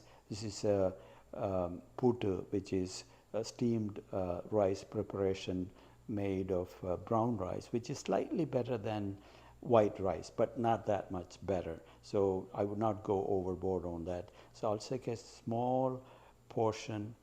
I will mash it up, put some chickpea curry and perhaps one egg. I'll use more of the chickpea, which is good for you. So you get the flavor and the spices. That's all I'm going to eat if I were to eat a breakfast. And when I go to India, my family, they always make breakfast, so I'll have to eat something. So I'll eat a little bit of this, and I probably won't even eat an egg. I'll have a cup of coffee. This is all I'm going to have, and I'm going to save this. I might throw away this, but I might save this just to use up this. But I probably will throw away a second portion. Okay. So that's that. I just showed you that's how ideally you should do it. Okay. Now, just to show you how much calories are in these two items, for half of this food, means one piece of the steamed rice and half of this chickpea curry, there is 580 calories. Guys, that's a lot of calories, and it has 93 grams of carbohydrate. Imagine, this is for half of this, and a lot of people will eat the whole thing with the chickpea curry. They mix it up. It tastes very good. I like this combination, but you got to realize that for half of it, you're talking 580 calories. So for the whole thing, if you eat for breakfast or for any time, that is about 1,200 calories just for your breakfast, and that is half of your daily calorie needs. And there is 93 grams of carbohydrate, um, uh, and the fat content, look at it, the total fat content is 18 grams, and of those, the saturated fat is 12 grams. So let me look at the ingredients, and I want to make sure there is no sugar in this. I want to make sure that there is no bad fat in this. Those are the only things that I look for. The curry leaves, garlic, chili, all those things are good for you. Ginger, green chili, coriander. So the ingredients are black chickpea, grated coconut, that's fine, onion, that is good. And look at it, fully hydrogenated vegetable oil. That's bad, guys. That's saturated fat. That's why the saturated fat content in this is 12 grams of the total 18 grams of fat. So you got to look at the nutrition data before you indulge in any of these things. So although kadala and putu, that the chickpeas and the steamed rice, especially little brown rice, is slightly better, it's not all that better. And most of the not the bad effects, but most of the calories are coming from the steamed rice, less from the chickpeas. Obviously, they have used hydrogenated vegetable oil. So when you cook at home, hopefully you'll be using better quality oil that are not reused again and again. One of the things with restaurants or fast food places is that they reuse the oil, whichever oil they use, coconut oil or hydrogenated oil. They use the same oil over and over again, and that degrades the quality of the oil, and ultimately that oil act as a fully saturated oil. Even good oils like gingerly oil or safflower oil or pure vegetable oil or canola oil, even coconut oil, if they reuse it again and again, it destroys the any nutritional benefit from that. So that's done with the breakfast. And I just want to show you, this is samosa. And depending on the filling, it's a very tasty snack. But what I'm going to do, if I were to eat a samosa, I would not eat the breading. I would open it up and just eat the the filling only. Just eat the filling, and just eat the filling, and just throw away this trash. You don't need this. You don't have to show the trash because they know. But the point is that you can still enjoy the flavor by eating the filling, but totally giving up this, because this is fully fried in oil. There's so much oil in this thing. So you don't want to be eating this, and this is all pure carb breading. There is really hardly any nutrition in this outer breading. So if there is any nutrition, that'll be in the filling. Just eat the filling and throw away the rest. That's one thing. And so if I'm going on to a buffet, what I do is where is the plate? Let me show you. I'm going to take a big plate and show you. So if I am going to go on a buffet, what I would do is, this is white rice. In small quantities, this is fine. So what you do is take like a one spoonful or maybe two spoonfuls of rice. So you don't need much rice, but I would prefer that you eat more curries. So you might will put some curry onto the rice to give it a good flavor. And this is pure yellow lentil curry. So put this on top, makes it nice and tasty. But there's very little rice that I'm using. So I'm going to throw the rest of the rice away. But my daughter said she wants to eat it, so let her eat it. But for you, she's young, you can handle rice a lot more. But take a small portion of rice and take more curries. So assuming there is a chickpea curry, I'll put some more chickpea curry all around the rice, but limit the rice to a very minimum. Unless you are like a laborer that works all day physically, then you'll be able to work off the carbohydrates. Otherwise, if you're fairly sedentary, or even somebody fairly active in sports and games and things of that nature that like I am, even for me, because I'm not constantly active, like some of the laborers, postmen that have to walk all the time, I should not be using too much white rice or brown rice. It doesn't matter, any of these grains. Use in small quantities and eat more curry. So just wanted to show you that. And so, Annie, do you want this rice or I'll throw it away? You can throw it away. Okay. So just want to show you, because people, not just in India, everywhere believe you shouldn't throw away food. But at the same time, I don't want you to be eating all this food that are not high quality food.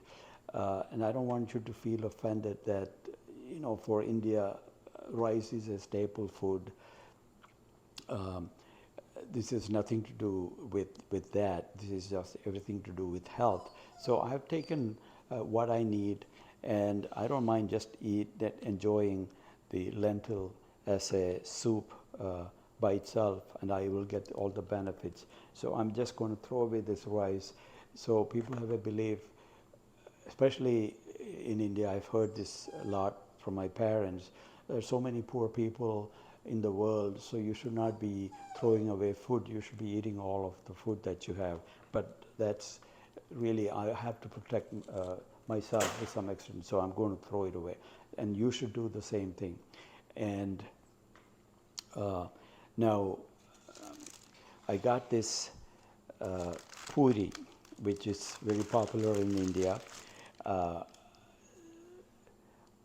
had a plastic cover that was dripping with oil that this puri came in to show you how much oil there is, but I think my daughter threw it away, but that's okay. But just believe me, that's okay. You don't need to dig it up. But I saved this this paper to show you the amount of oil, because this is fully cooked in oil. This is a fried oil. Even if they used a whole wheat to make this puri, any benefit from the whole wheat is totally overcome by the frying process and by the dripping fat in this. And look at the color of this. This is all fat, guys. This is all fat. You don't need this. Okay? So if I eat puri, I'll take a little small portion. I'll take a small portion, just to satisfy my taste. And that's all I'm going to keep. Annie, do you want this puri? Yes. Okay, then I'm going to keep it. I was going to throw it away. So just to show you that you should have the courage to do it. Let me wash because see my finger how fatty this is from this puri. So I have to use a soap to take away the fat. So, okay, and so that is that. I think we covered all of this. Now the other major my favorite too, and I think most of you would like this, is the biryani. The thing with biryani is that it is made of fried rice, and and it is rice to begin with, and it is a form of rice that has high glycemic index, and it raises the blood sugar. It causes blood sugar spikes. So what you do is, when you like biryani, I would just pick the meat that's usually in the bottom. Just pick the meat and save it. Let me take another plate, I'll show you. Shave it right here. Just a few, 3 or 4 pieces of just the chicken. This is a chicken biryani. And you get some rice with it. And also some of the masala mix is usually in the bottom. So you take some of these, and this is all I'm going to eat. So, and you should, if nobody wants it, just throw away the rice. You don't need it. But eat the chicken. The problem with most of the Indian restaurants is that when you order a biryani, there'll be only 2 or 3 pieces of meat in the bottom. The rest of it is all rice. So that's a problem that you have to deal with. Just be aware of that. So there are ways to enjoy all of our great Indian foods if you are selective and very discriminating in what you want to eat to maintain your health. And another favorite food of mine is laddu. It's like a sweet ball, and let me just show you how much calories is in one little laddu. It's a small thing, and you think that, oh, this is nothing, you can have 3 or 4. Each one has a calorie rating of 170 calories. That's a lot of calories for something as small. So that means that it's calorie dense, either with sugar and ghee. Both are high calorie items. So I'll tell you, it has 23 grams of carbohydrates and 10 grams of added sugar. So what I would do is I would just take a half of it, just a portion of it, and I would throw away the rest. I have no hesitation. If nobody else wants it, Annie, do you want this? No. So this goes into the trash, okay? So that's really all you need to get a flavor of it. That's really all you need to satisfy your curiosity. Now, when there are, like in a buffet, there are 4 or 5 varieties of sweets, there's a normal tendency to taste all of those things. It's like a dog. The dog wants to smell everything. It's the same thing. People, when they are presented with novelty foods, new foods, new cooking, or when you go to a friend's home, even if you're full, you want to taste that flavor, what their cooking is. So what you do is take small portions, and if you end up liking it, taking a little more, but make sure you compensate by eating less the rest of the day or the day before if you already know that you're going to have, go to a party or a buffet. And when you attend a buffet, don't start filling your plate with the first item and fill up and fill up and fill up. You take a survey of what they have, and you get a feel for what you really going to like, and pick those items, but in very small portions, taste them, go to the next item and pick up in your plate, and finally you go back more for what you really like, and you will be finishing soon, okay? So, so where was I? Okay. So let me then show you. This is jalebi. This is one of the nice Indian sweets, but this is full of sugar, full of oil. Although it uses, I think it uses chickpeas as the flour. Any benefit of chickpeas is overcome by the fat and the sugar in it. Let me tell you. So one jalebi, this is like a small jalebi. It has 140 calories. It has 27 grams of carbohydrate, 10 grams of sugar. So you take I don't want to dirty my hands. Let me take a small portion. I'll take a small portion of the jalebi and enjoy it. So the point is, there is no absolute prohibition. This is all I'm going to eat. Annie, do you want the rest of the jalebi? Yes. Okay, then I'm going to save it for Annie. So this is all I'm going to eat. Okay. So what else do we have? Oh yeah, with the samosa they gave me this tamarind sauce. This tamarind sauce is lots of sugar in it. I know that already. So I'm not going to use this tamarind sauce. Tamarind by itself or without sugar is just a good flavor, but they use in these sauces lots of sugar. I think this is a coriander coconut chutney. This is fine.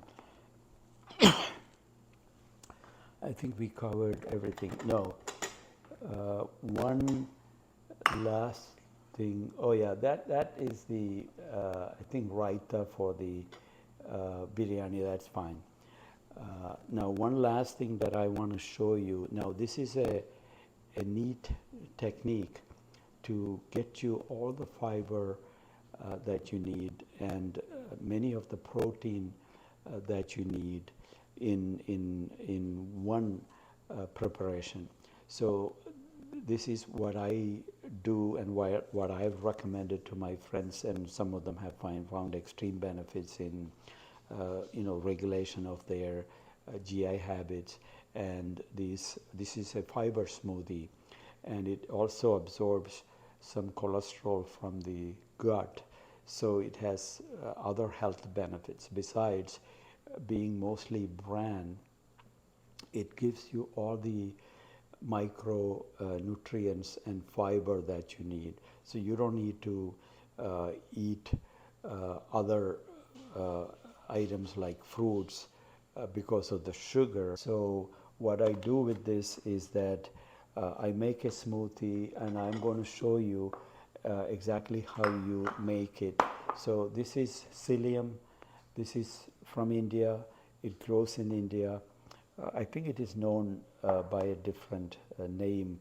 I don't remember the Indian name, but this is plain psyllium, and this is wheat bran, and it should be available in India. And rice bran, this is also available in India. You may not need to use both. Either one of them should be sufficient. And this is pure a protein extract. It's made from peas, so it's purely vegetarian. Now there are other protein extracts available, like I think whey protein and milk protein. And what you do is you take a fairly large bowl and take a 2 teaspoons of this. Where is a teaspoon? Okay, I want to do this quickly so you can all of them you can see. So I'm going to put maybe 1.5. It could be 2 teaspoons. That's fine. And the wheat bran, I'm going to put 1 or 2 teaspoons, and you adjust it to your taste and your preferences. So it doesn't have to be exactly 2 or 1 each, or you can have more or less. And I think I took this, so let me put some rice bran in there. And these are most of them insoluble brands. Although they have carbohydrates, they are not absorbed. Most of it is not absorbed. So I'm going to put a couple of teaspoons of rice bran, which should be available in India. And I'm also going to put 1 scoop of protein. Now, this 1 scoop of protein, pea protein, only has 80 calories and very little fat, almost no fat, no sugar, and no carbohydrates. So this is good stuff. So 18 grams will yield 1 scoop will yield 18 grams of protein, which is probably 1/3 or 1/3 of the daily protein that ideally you should have. So I'm going to put one scoop, and if you don't want to bother with the scoop, don't bother with it. Just use a tablespoon. Just use a couple of tablespoons is 1 scoop. I'm going to put, so you don't need to be exact, like 1 scoop. It could be half scoop, it could be 2 scoops. That will give you a lot more protein. That's good for you. So I'm going to put 2 tablespoons additionally. So that'll be, say, 2 scoops. That's fine with me. And I'm going to mix it up real good, so it doesn't clump up. Once you mix up the psyllium and the wheat bran and the rice bran and the protein, you mix it up good, mix it up real good, and you put some water. Okay, I'm just going to put some water, and this might be a little smaller cup. This might be 2 servings, so you can give it half to your wife. So mix it up good, mix it up good.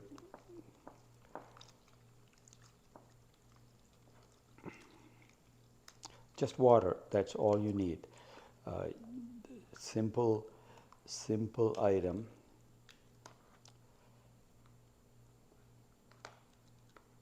So there may be some clumping, that's okay.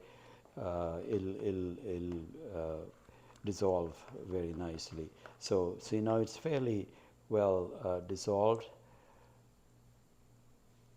So mix it up good. And if you want to warm it, if the water is cold, I will put it in the microwave maybe for 60 seconds. I'll show you. You don't need to make it to a boil. So now this is already, just warm it and just drink it. That's all you need.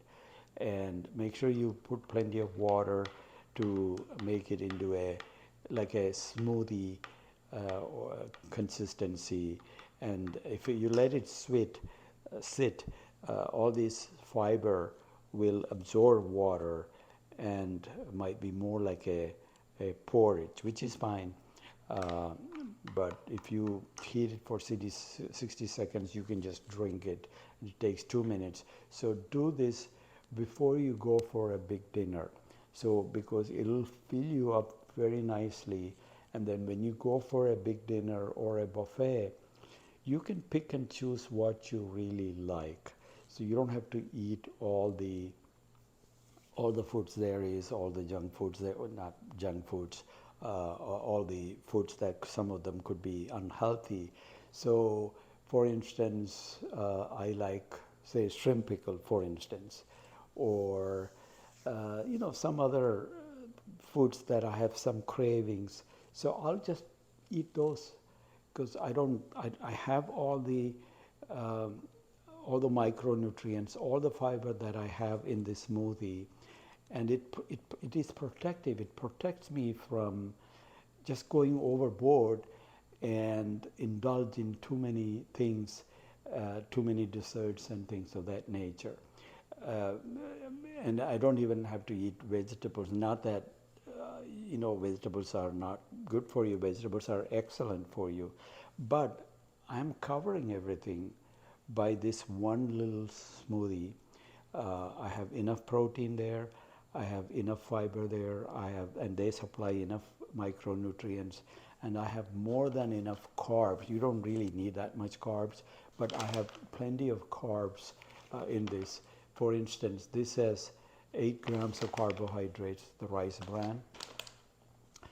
Wheat bran has 10 grams of carbohydrates, and the psyllium has, I'm talking about one serving, 4 grams. So this has about 25 grams of carbohydrates easily, and that's pretty much what you need, along with some carbohydrates that you get throughout the day, either for lunch or breakfast. That's really all you need. And the less total carbohydrate that you use, the more your body has the ability to use up the stored glucose and the fat in you.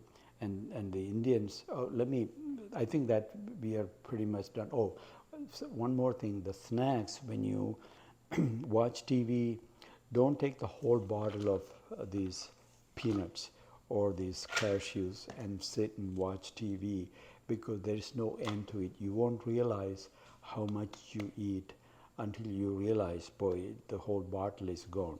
So what I would do is I will take a small portion, a small handful, and take it with me to the TV chair, just to show you. And if it is cashew, for instance, I'll take maybe 10 cashews. I'll count the cashews. So I would say I would not take more than 10 cashews, but don't take the whole bottle, because you won't realize how much you eat.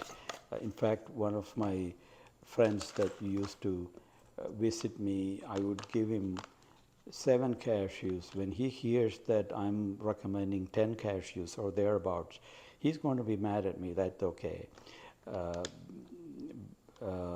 But let me tell you, even in 17 pieces of cashews, 17 cashews has 160 calories. So 10 cashews there's 100 calories, because nuts are dense in calories. They are healthy for you, but only in small quantities. Okay, so just keep that in mind. Doctors will say nuts is good for you, fruits are good for you, but make sure you know that it should be in limited quantity, because they may not say that, because all of those things, fruits and nuts, are dense, calorie dense, too much calories. So that's all the point I am making. And with soft drinks, Coke, I would not touch this. Let me tell you why. This is a small size Coke. This is not a regular size Coca-Cola. And I'll tell you, this has 90 calories. You know how much sugar there is in this? 25 grams of sugar, 25 grams of carbohydrates. Who needs that? And this is a medium size Sprite. And let me show you how much. It has 140 calories. Let me see how much sugar. 38 grams of sugar in this. Could you believe that? If you did not read the nutrition labels, you would not realize that. Let me see the carbs in it.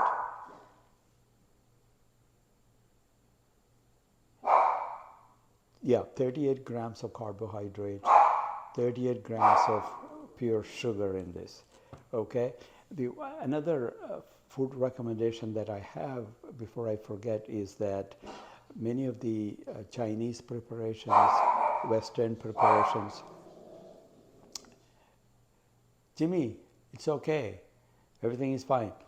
Uh, Many of the Western preparations add sugar, and especially watch for Chinese preparations. They use sugar in most of their dishes, and they use corn syrup. So just be aware. Not that you should not eat Chinese food, but just being cautious. Limit the quantities. And if Chinese food tastes like dessert, that's exactly the reason. And people become addicted to it. So just be aware. A couple of things I missed. Annie tasted this jalebi. It's just too sweet and too much fat. So we are going to just throw it away. No, so and you should not hesitate either. Okay, and one great alternative, in my opinion, instead of puri, which is a deep fried dish which carries a lot of oil, which are very unhealthy for you, is chapati. And make sure the chapati is made in the traditional style, in a dry skillet with no oil. There is a tendency, again, now that's creeping in India, to use oil on chapati, especially pre-made chapati that are frozen. They put a lot of oil on it. They're not supposed to use oil in chapati in the traditional style, so you should insist that you stick with fresh chapati, whole grain wheat, and no oil. And you use the curry to give chapati flavor. And make sure, like I said, let them not use any sugar in the Indian curries. I see that tendency more in the north. I could be wrong, but I'm seeing that tendency is creeping more into Kerala. And Kerala preparations did not used to use sugar, but that may be a trend that you cannot avoid. But when you are healthy, you should insist that they should not use sugar in any of your curries. I think that's all for now, so we'll go back. Okay, now, knowing that you now know, and for sure in my case, there is always a conflict. When I'm a host, my duty is to make my guests happy. So I'm going to encourage them to eat, and I'm going to tell them this is great food. We made it. My wife made it, or I made it by my hand. So I'm going to encourage them to eat because I want them to be happy, and I want them to eat all of my food or try all of my food. That's my job. So I can't be a doctor and discourage them or hope they won't eat something, rice that's in excess quantities is not good for them, or puri. By the way, I'm not knocking rice or puri. These are all staple Indian foods. I'm just telling you to limit them. That's all. So I don't want people to get mad at me, or you're against rice and against Indian basic food or anything. So it is up to the guests to use their own judgment to pick what they want, to limit what they want. Even if I, as a host, tell them, "Oh, I have all these desserts. You got to try them. They are great. They're the best desserts. They're made by this company. That's the best in the world. Or we made it at home. It has all great ingredients. It's all natural." They're going to say all kinds of things to get you to eat, because not only Indians, but the Americans, I haven't seen them pressuring that much for the guests to eat. They let the guests eat what they want. But the Indians, it's just a form of showing their affection and their love and that they care by encouraging them to eat and drink. So talking about drink, so again, it's as a guest, it's up to you to control that and limit it. As a host, it always puts me in a conflict, because if somebody visits my home, I'm not their doctor, I'm not their guardian, and although I know some of these things may not be good for them, my duty is to make them happy. So just keep that in mind. So I have to separate those boundaries. So I have to wear the hat of a host when I am a host.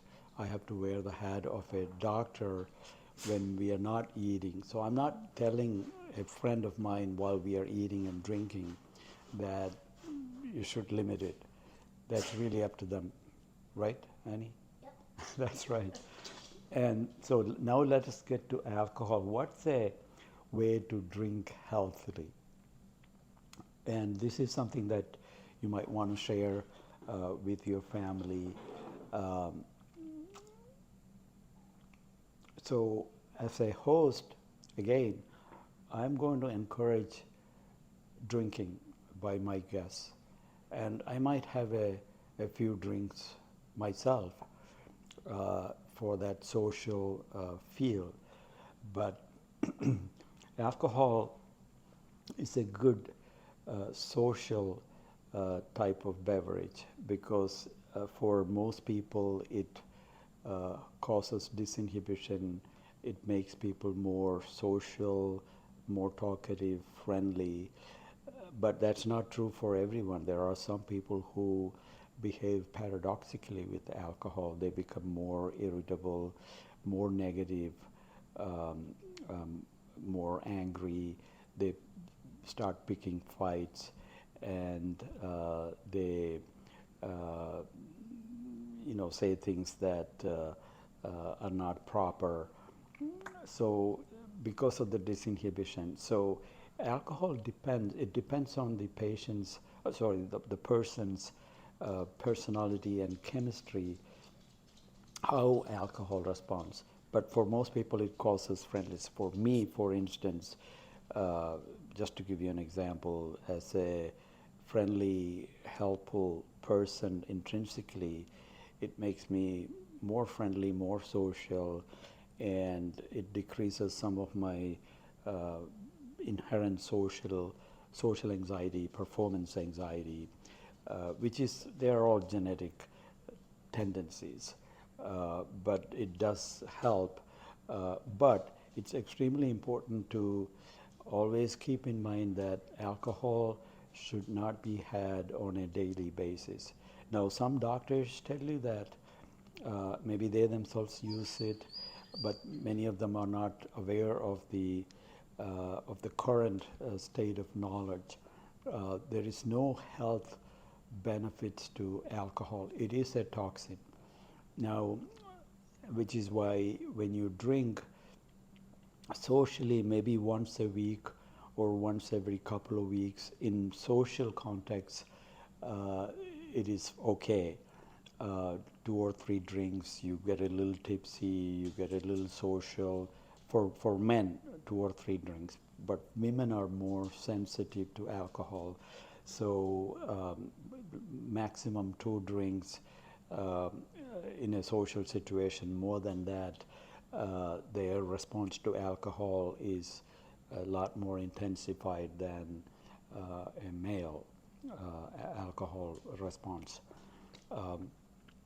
But even if your doctor tells you 1 or 2 drinks is fine every day, it's healthy, I don't want you to believe it. I don't want you to get into an argument with your doctor.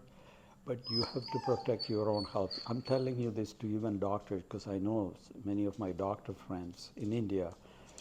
Uh, they work hard. They work till like 8 o'clock, maybe 7 o'clock at night, and they just want to relax. And either they drink at home or they go to a social club where their friends get together, and it becomes a drinking session, and it's very unhealthy for the liver. It's very unhealthy for your lipids, and it dulls your mind. It accelerates dementia, and the next morning, the next day, they are dull. They just don't have the energy. They don't have the initiative. In some cases, it also causes depression, and many people resort to alcohol. Jimmy, quiet. Jimmy, quiet. Pavarata. Kunyinu papadarata. So it it has some therapeutic effects in the sense that a lot of people resort to alcohol as a way of self-medication. So people who have anxiety, maybe depression, maybe some bipolar or lots of tension, they drink alcohol to relieve some of that tension. And temporarily that might do that. But the longer term effects the following day are all negative. Okay. So the thing with alcohol is that although it helps the social ease and social relaxation, that's really the only benefit that alcohol has. All the other effects of alcohol are unhealthy, especially for the liver, for the mouth, for enhancing colon cancer, throat cancer, lung cancer, increasing cholesterol, liver. It's very toxic to the liver, and that's part of the reason why there is a hangover. So I would not drink every day. I would not make it a habit daily, even if your doctor says, please do not believe it. Unless some major study comes out in a year, 2 years, and it's confirmed by repeated studies, is alcohol is good for you. And I don't see any reason why it should be good for you. All my experience with patients tells me, regardless of what other doctors and others tell me, that that's something that you use only on special occasions. So get rid of the daily habit. Saying that the alcohol causes some tolerance, so people have a tendency to keep increasing the number of drinks, or for each drink they increase the quantity and justify that they only had one drink. So instead of one drink, maybe 1.5 ounce, each drink eventually becomes like 2 or 3 ounces, to kind of get away from feeling that they only had one drink or two drinks, but in fact they are having more quantity. So just watch for those tendencies. So when I say social situations, what I mean is that maybe once a week or once every 2 weeks, you can't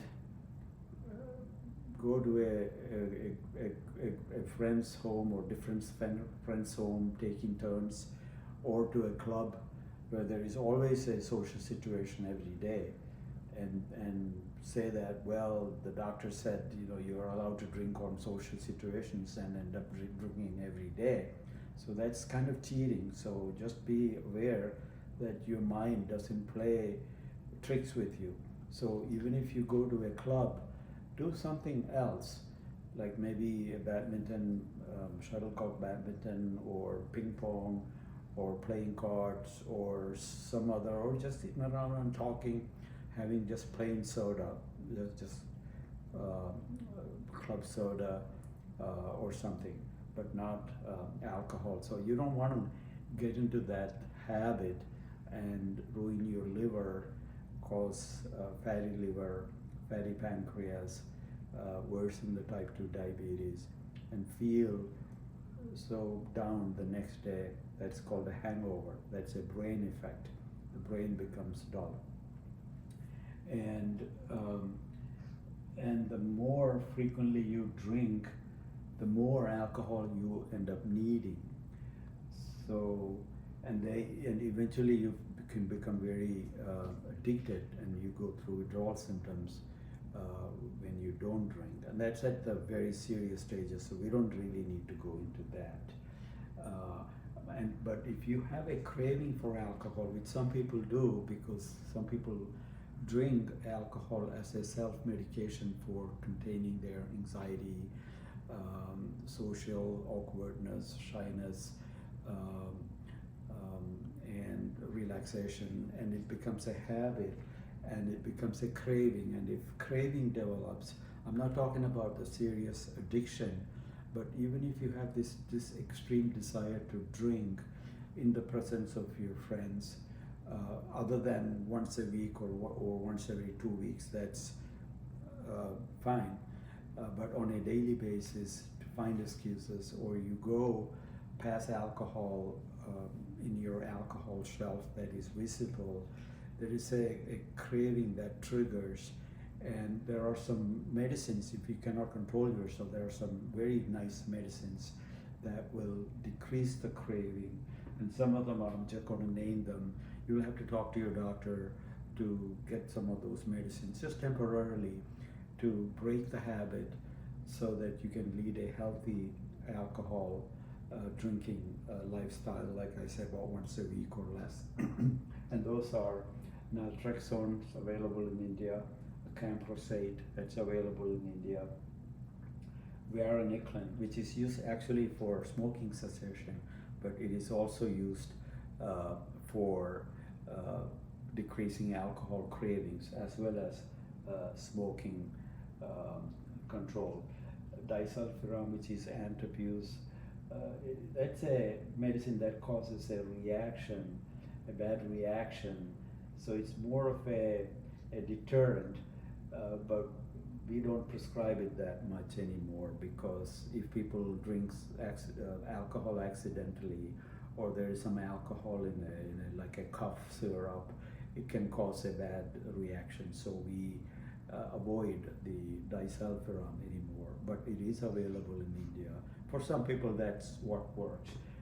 There's another medicine called topiramate, which is a seizure medicine, which is used for alcohol, and some people respond better with one or another medicine. You got to figure that out, and your doctor will help you. Gabapentin, beta blockers like propranolol, ondansetron, which is an anti-nausea, anti-vomiting medicine, and there are other medicines or combinations. You can use these combinations. So alcohol can become a compulsion, and as a result can cause some cravings, and these medicines will help. So it is important to break that habit. Marijuana, there is some medical use for marijuana in the U.S. I think marijuana everywhere in the U.S. is legal,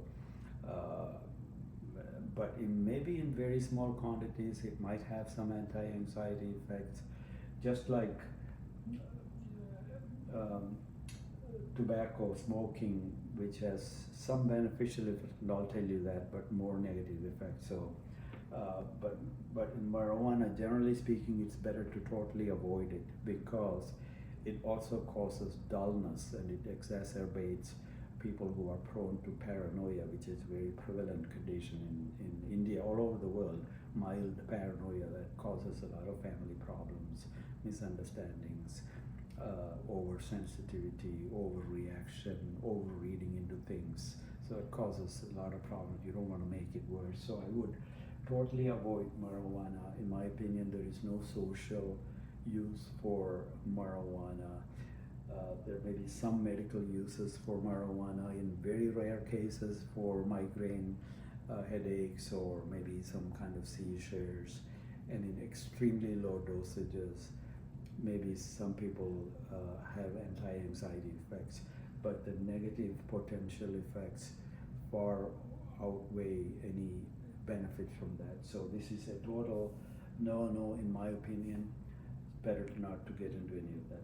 And if you are prone to using marijuana, what you're doing is you're using marijuana to treat underlying other issues, just like people who become somewhat dependent on alcohol actually are treating themselves, their depression or anxiety or bipolar or whatever they are dealing with.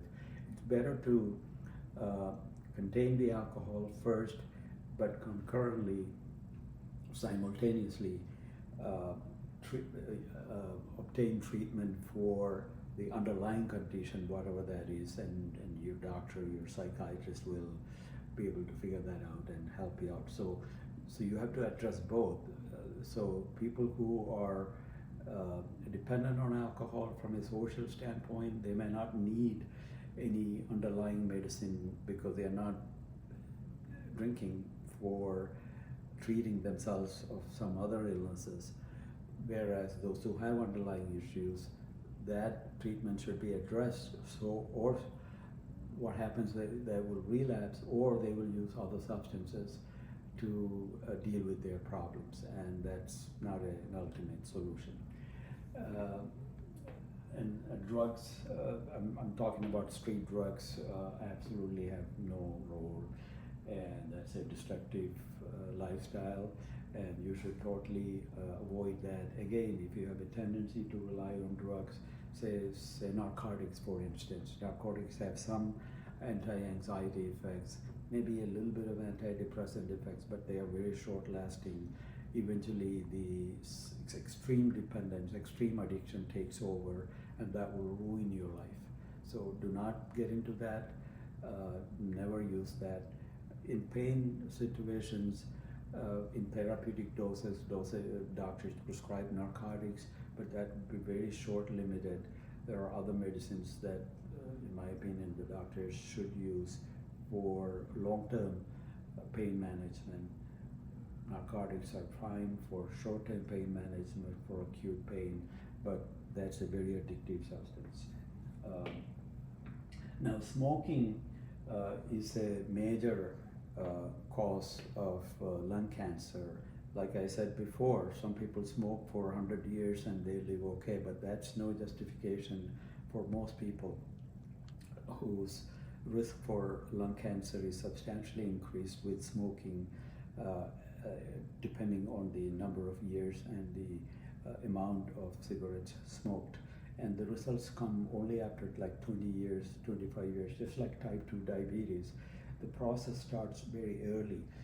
When you get to the point of type 2 diabetes or pre-diabetes, all you're seeing is the tip of the iceberg. There is so much damage underneath that was developing over so many years. So what you need to do is to deal with it by treating it when you see the very first signs of abdominal obesity, being overweight, A1C inching up to 5.6, 5.5, 5.7, to treat it aggressively with diet, exercise, and if that's not sufficient after 3 months of trying that, to use real medicines. And I'm going to come to that just quickly. Gambling, addiction to internet games, or addiction to internet itself, they are all variations of an underlying addiction process or compulsion process, and many of these medicines help, and those are all symptoms, in my opinion. These addictions and gambling and excessive gaming, especially among young children who are into social media way too much, they need help, they need therapy, they need medications to control it so they don't ruin their lives. Another form of addiction, like gambling, is stock trading. Most stock trading by individuals is risky and leads to depression, anxiety, insomnia, and mania. besides ruining your wealth and your family's wealth. So if you have a problem with excessive trading, stop it and get treatment. Okay, the other important thing you need for optimal health is optimal sleep, about 8-9 hours, plus occasional taking naps. Restful sleep has a beneficial effect on glucose control and helping build up muscles. Now, some of the basic tests that you need is the most important, because I consider blood glucose or pre-diabetes, or even I would call it pre-diabetes. That means even normal A1C for Indians, and I'll give you a range that I would recommend. I would consider it pre-diabetes. The official pre-diabetes test is hemoglobin A1C. There are other tests, but this gives you a snapshot of the overall sugar control over a period of like about 2 to 3, 4 months. It gives you an indication of an average blood sugar. 4 to 5% is considered within the normal range. So the lower the better. Anything more than 5.6% is pre-diabetes. Anything more than 6.4% is outright diabetes. Now, pre-diabetes is actually as bad as diabetes, because the underlying damage is being done under the surface, even 10-15 years from now. So if I see somebody that has an A1C of 5.6, for instance, although technically, especially if they are Indians, for Indians, my clinical field I don't think this is written anywhere, but my clinical field from reading so much on these things is 5.4 or less. Now that's a little bit of a difficult number to reach, except unless you do some of these things. If you do some of these things, that's very reachable. Now, I'm not using me as an example because not everybody has the dedication and the determination and the interest in these matters. But to the extent that it will help people, I'm going to tell you that. My A1C went up to 5.7 at one time, even being looking so healthy, being active in football and tennis and jogging and being physically active and very, very healthy with my diet on a consistent basis, and that's the phenomenon that you see in Indians. This is normal weight hyperglycemia. So there's really nothing much more that I can do from an exercise. I'm doing enough exercise, enough aerobics already, and then my diet is very reasonable. I drink once a week or once every couple of weeks in social situations, and I enjoy alcohol. But that's cutting that is not going to make a dent in my A1C of 5.7. So I did an intervention with my doctor.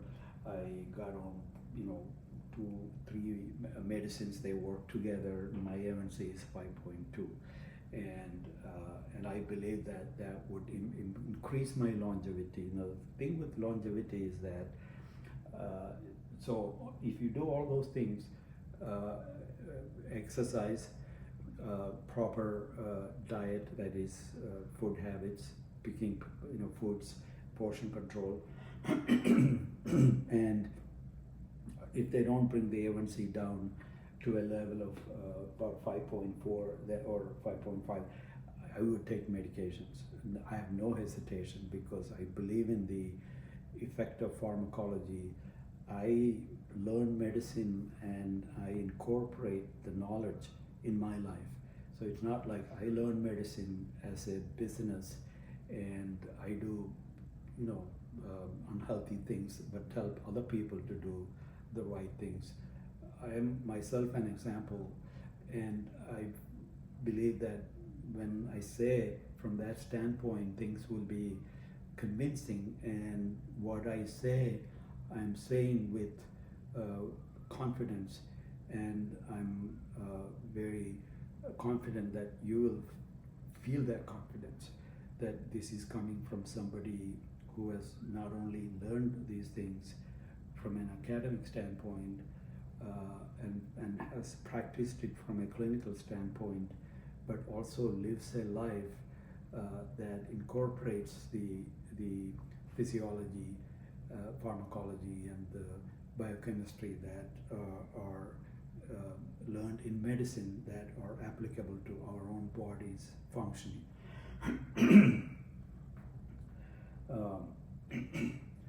So the basic point is do an A1C test, and if it is anything above 5.6, I would take aggressive action. Now, if you have a 5.6 and you are overweight and you have not been exercising, that's a good thing in the sense that if you start those things, you should be able to bring your A1C down to 5.4. But bringing down A1C is not very easy from those. It might bring it down a little bit depending on how overweight you are. The more overweight you are, the more chances you can bring it down by losing weight and getting involved in exercise and choosing your foods. But if you still have difficulty, you've got to go on medications.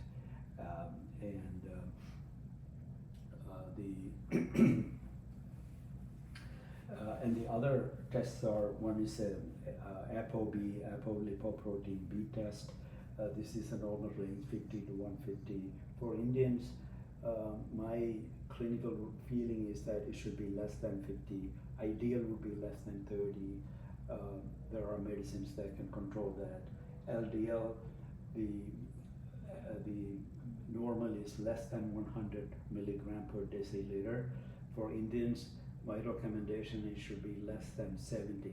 The reason why I recommend a stricter standard for Indians is that for some reason the Indians, even at a lower A1C level, are more susceptible to developing heart disease at a younger age, stroke at a younger age, kidney disease, blindness. These are all related to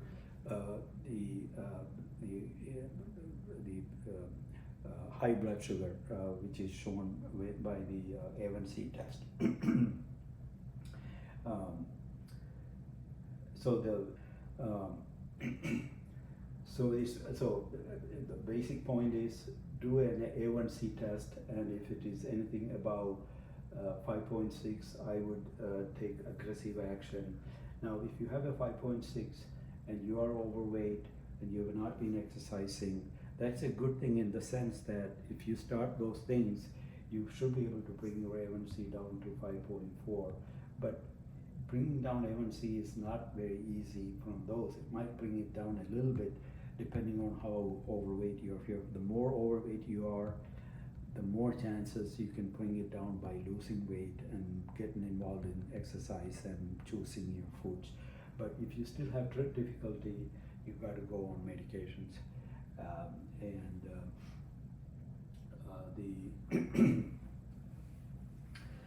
And the other tests are, one is a ApoB, apolipoprotein B test. This is a normal range 50 to 150. For Indians, my clinical feeling is that it should be less than 50. Ideal would be less than 30. There are medicines that can control that. LDL, the normal is less than 100 milligram per deciliter. For Indians, my recommendation is should be less than 70. The reason why I recommend a stricter standard for Indians is that for some reason the Indians, even at a lower A1C level, are more susceptible to developing heart disease at a younger age, stroke at a younger age, kidney disease, blindness. These are all related to the high blood sugar, which is shown by the A1C test. So in terms of LDL, the less the better. And I'm taking medications for that, although my A1C was not that bad. Sorry, my LDL was not really that bad, but knowing that I am basically an Indian, and I had the A1C at 5.7 at one time, I'm taking prescription medication for bringing the LDL down to less than 50 in my case. And then triglycerides. Less than 150 is the normal for Indians. I would recommend less than 100, perhaps less than 80 would be ideal. Now this LP little a, LP small a, is it's again a lipid test that is an indicator for risk for premature heart disease. But the problem is there is no real treatment for it. As of now, there are some medicines in the pipeline that might come out. And so that's why I put it in a circle. There's really nothing you need to do. So even if you don't test it, it's not a big deal. But at least test it one time, because lipid small a, LP small a, doesn't change over a lifetime. So you only need to check it once. So at least you know where you stand in the in the risk spectrum. So if your lipid LP small a is fairly high, say over 14, that's a clue that you should be aggressive in lowering indices that can be lowered. For instance, the LDL and the A1C and the triglycerides. So I'm going to go over to the specific medications that you should discuss with your doctor. And for these purposes, in my opinion, most Indian cardiologists should be very, very familiar with it. Some family doctors, that means they are medical doctors who read up on things, should also be familiar with this, so they should be able to help you. So the medications, all medicines have side effects. There are 6 pages of side effects for all medicines. But the thing about side effects is that most people don't get it. So the most side effects that people get initially are more nuisance side effects, like a little nausea, heartburn, indigestion, dry mouth, maybe a little, different taste in the mouth, just for the first 3 or 4 or 5 days. But they all usually go away. And one way to ease the side effect burden is to ease into the medicine at lower dosages, and then slowly ramp up the dosage to a therapeutic dosage. And most medicines have a therapeutic range that you can test, and the test will tell you if you're taking the right dosage or not. But some medicines you don't really need a test. As long as you're on a reasonable therapeutic range, you should be okay. So this is one of the best medicines that have come out recently. It's called Rybelsus, Rybelsus. Just became available in India. It's an oral form of semaglutide. That's the generic name.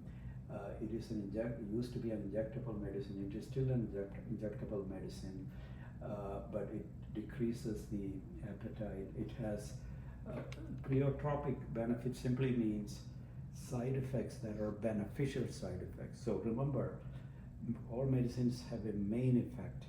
The main effect for this Rybelsus or semaglutide is decreasing the blood sugar. So it's typically considered a diabetic medicine, but we are not treating it as a diabetes medicine. I mean, it's a good thing. It decreases the blood sugar, but it decreases the appetite significantly. So it helps you in your attempts to diet. It also has some anti-stroke benefits, especially in those who already had a stroke. But you don't need to wait for a stroke to start that medicine, because it has preventive benefits. So those are the what you call pleiotropism, that means side effects that are good effects. So that's called secondary effects, or sometimes called off-label usage and benefit. So this is one great medicine. Some of these gliflozin family of medicine, empagliflozin, it's also a diabetic medicine, but it also has the benefit, besides decreasing the blood sugar, of protecting from heart disease and stroke. And these medicines do not cause hypoglycemia, unlike some of the standard diabetic medicines.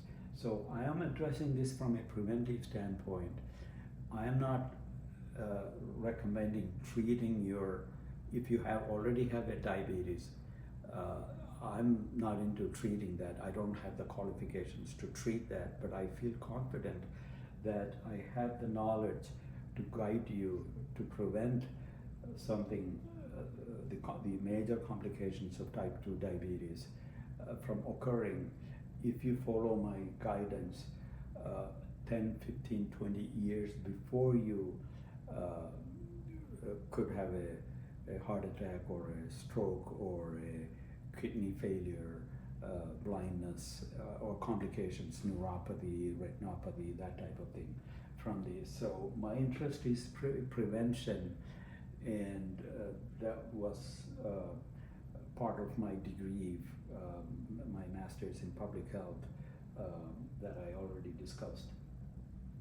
Another medicine is metformin. It's a very established medicine, many been out there for 50, 60 years, very safe medicine. But these are better quality medicine. This is something that is used by longevity practitioners for multiple reasons that I can't go into details. Metformin once or twice a day, it's not going to hurt you. It's not going to cause hypoglycemia. So it's a very safe medicine. So that doesn't mean that it has no side effects. Again, it also has 6 phases of side effects, but most people don't get it. So the detractors of medicines, there are a group of people that don't believe in allopathic medicines. So all they have to do is just take the first page, say the 100 side effects, go to the second page, and nobody will take any medicine. In fact, if you just believe all the side effects and you won't take any medicines, you will just have an early death. That's the reality of it. Just look at antibiotics. Have you seen the side effect list of an antibiotic? And if you don't take antibiotic, that's for sure you're going to be saying goodbye. So, but people do take antibiotics, and because of that, that has changed the longevity of life for the whole world. So I'm just trying to show you that you got to have that perspective that medicines have side effects only if you have it. If you don't have it, it doesn't matter what somebody else had or what the 1,000 side effect list says. If you're doing well, you're doing well. Just forget about what somebody else had or somebody else didn't have. Similarly, if somebody tells you, oh, I took that medicine, it really was bad for me, it doesn't mean anything as far as you're concerned. Or if somebody says, I took this medicine, that was the best thing in the world, that doesn't mean that it will do fine for you. It's a very individual matter, so you got to see a doctor to help you with these things. Statins, that is the rosuvastatin, Lipitor, there are many different statin drugs available to decrease the LDL. A medicine that has a greater effect is PCSK9 inhibitors such as evolocumab and alirocumab, which are subcutaneous injections, very easy, just once every 2 weeks, very simple, and it does a lot better job. Statins in some people have some muscle side effects, cramping, and if that is an issue, get this, these are all available in India, most of the supplements are not very effective. People take supplements based on faith, but the proof is lacking. So if you take supplements, that's fine, but the supplements should not be at the expense of the real medicines with real pharmacological benefits, because when you take a medicine, you want real pharmacological benefits. Otherwise, there's no point in taking a medicine. So supplements should be what they call supplements, not the basic medicines. So supplements, if you want to take it, that's fine. I don't believe in very many supplements because it's just based on faith. It's like praying. Praying is great for you. You should pray, but you should not pray at the expense of studying. So you put more time in studies, less time in praying. Maybe after the exam, you should pray all day you want. That's okay. But until the exam is over, I would rather you study. That's the basic. Prayer is a supplement. I pray. I believe in God, and people should pray, but not at the expense of the basic things that they should do in life. So I would consider supplements in that category. People ask me what I am doing besides the exercise and the diet that I showed you that I practice in my life, what I'm doing in terms of medications. So just to be,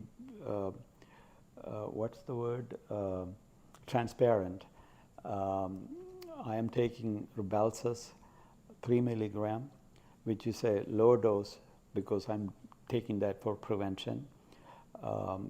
Empagliflozin 5 milligram, also for prevention. It's on the low end of the dosage. I'm taking metformin 500 milligram twice a day, and I am taking the injectable form of the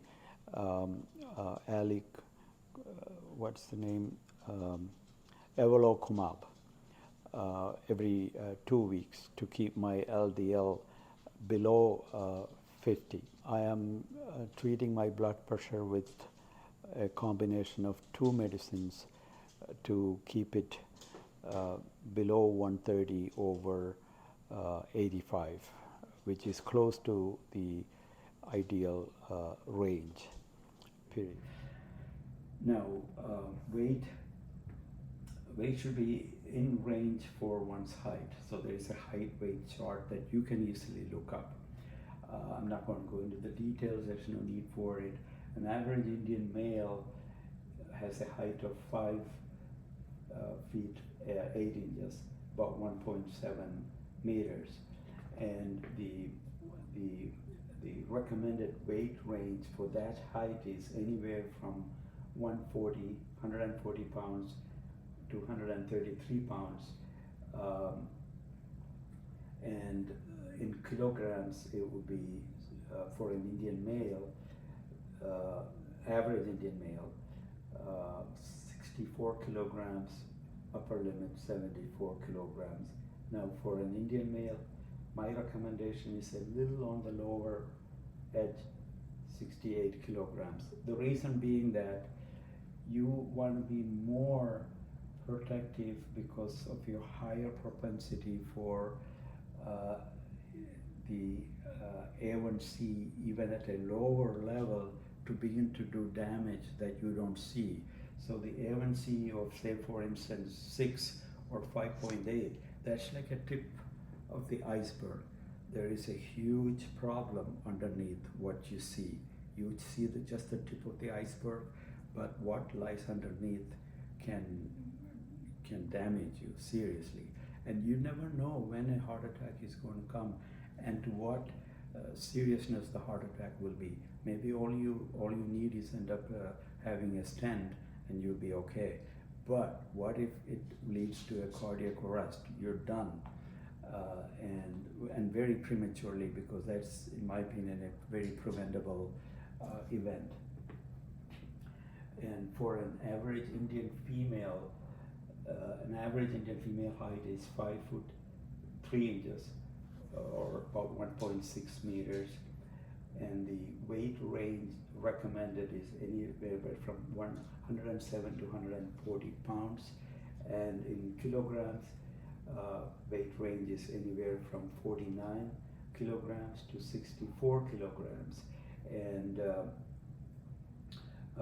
the ideal weight for an Indian female, average Indian female, is less than 59 kilograms, again because of the higher risk for Indians, whether male or female. So the best thing to decrease your weight is restricting calories by restricting food and picking food, small portions. So you get the most benefit from restricting the total amount of calories by restricting the food.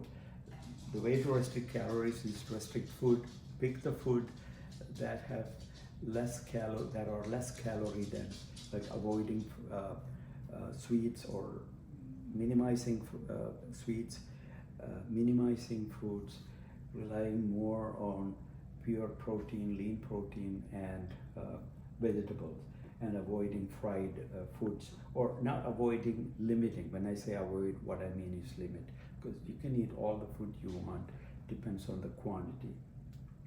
And exercise is good to lose weight, but exercise is actually more effective for staying in shape, maintaining your strength, improving longevity. Of course, there is an overlap between food and exercise, but exercise for weight loss is very ineffective because, for instance, you walk for half an hour, all you lose is 100 calories, and you jog for, say, half an hour, you might lose 200 calories. You sprint, you can't sprint for half an hour continuously anyway, but even playing football for an hour, you might lose 300, 400 calories. But that's all, and that one laddu and one jalebi, that's enough of 300, 400 calories. So if you eat one laddu and one jalebi, that's like you have to walk like 5 days to overcome or use up those calories that you had. So that's why I told you to limit it to a small portion of any of these sweets or cakes. Cakes are very popular. People have birthday, children have birthday, children graduate, whatever, they cut a cake and they force everyone to eat the cake. You know, you have to find an excuse not to eat it, or eat very small portion, or you take a portion to please the host, eat a little portion, go to the bathroom and just put it in the trash and tell them that's a great cake, great food. That's the only way to deal with it. Okay, I'm just telling you some practical tips that I employ, because you want to make the host happy. Because you can't tell, well, I didn't eat the cake. That's be awkward, right? So you want to make yourself healthy and happy, but you also want to make the host happy. So you got to use these little sneaky techniques. Talking about sneaky, I was a little sneaky when I introduced the alcohol cup, because I gave you the impression that I'm going to tell you how you can enjoy your alcohol maybe on a daily basis, but that's not exactly what I said. I said you should not drink alcohol every day. And if you think your wife is going to cause problems hearing this, don't let her listen to this, okay? I'm just telling you, because I don't want you to get into any problems.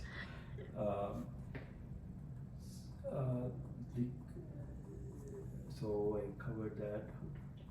Yeah, the one question that I get frequently is how to reduce the abdominal fat. Any excessive calories, that is sugar or any excessive food, turns into fat, and the first place that it is deposited, especially among Indians, is in the midsection. This is where you see the fat build up first. So the only practical way, there are many gimmicks. You use a belt, or you sit like this, or you sit like that. I mean, there's so many things on YouTube. I would not believe any of this. There is no shortcuts. The only way to lose overall the abdominal fat is to lose overall weight. It's like if somebody tells you there's a pond and you want to decrease the level of the water in the middle of the pond, but you want the water pretty much at the edges the same level, that's not going to happen. So the only way that you're going to decrease the water level in the middle of the pond is by decreasing the overall level of the water. It's the very same thing with the abdominal fat, and so there are no gimmicks or tricks to do that. You just have to lose weight. There's just no other way. The obesity affects babies also. So just be aware that when babies or children are obese, they have a tendency to carry that tendency throughout their life, and that's extremely dangerous. So you not knowingly setting them out for an unhealthy complications. Obviously, you have the best interest in your mind. You want the baby to be healthy and your child to be healthy, but there is a misconception that being overweight is a sign of health and abundance. It may be from a consumption standpoint, but not from a health standpoint. So just keep that in mind, because I love to see a chubby child or a chubby baby because they are cute, but it's not really good for them. So as responsible parents, it's your responsibility to keep that in some control.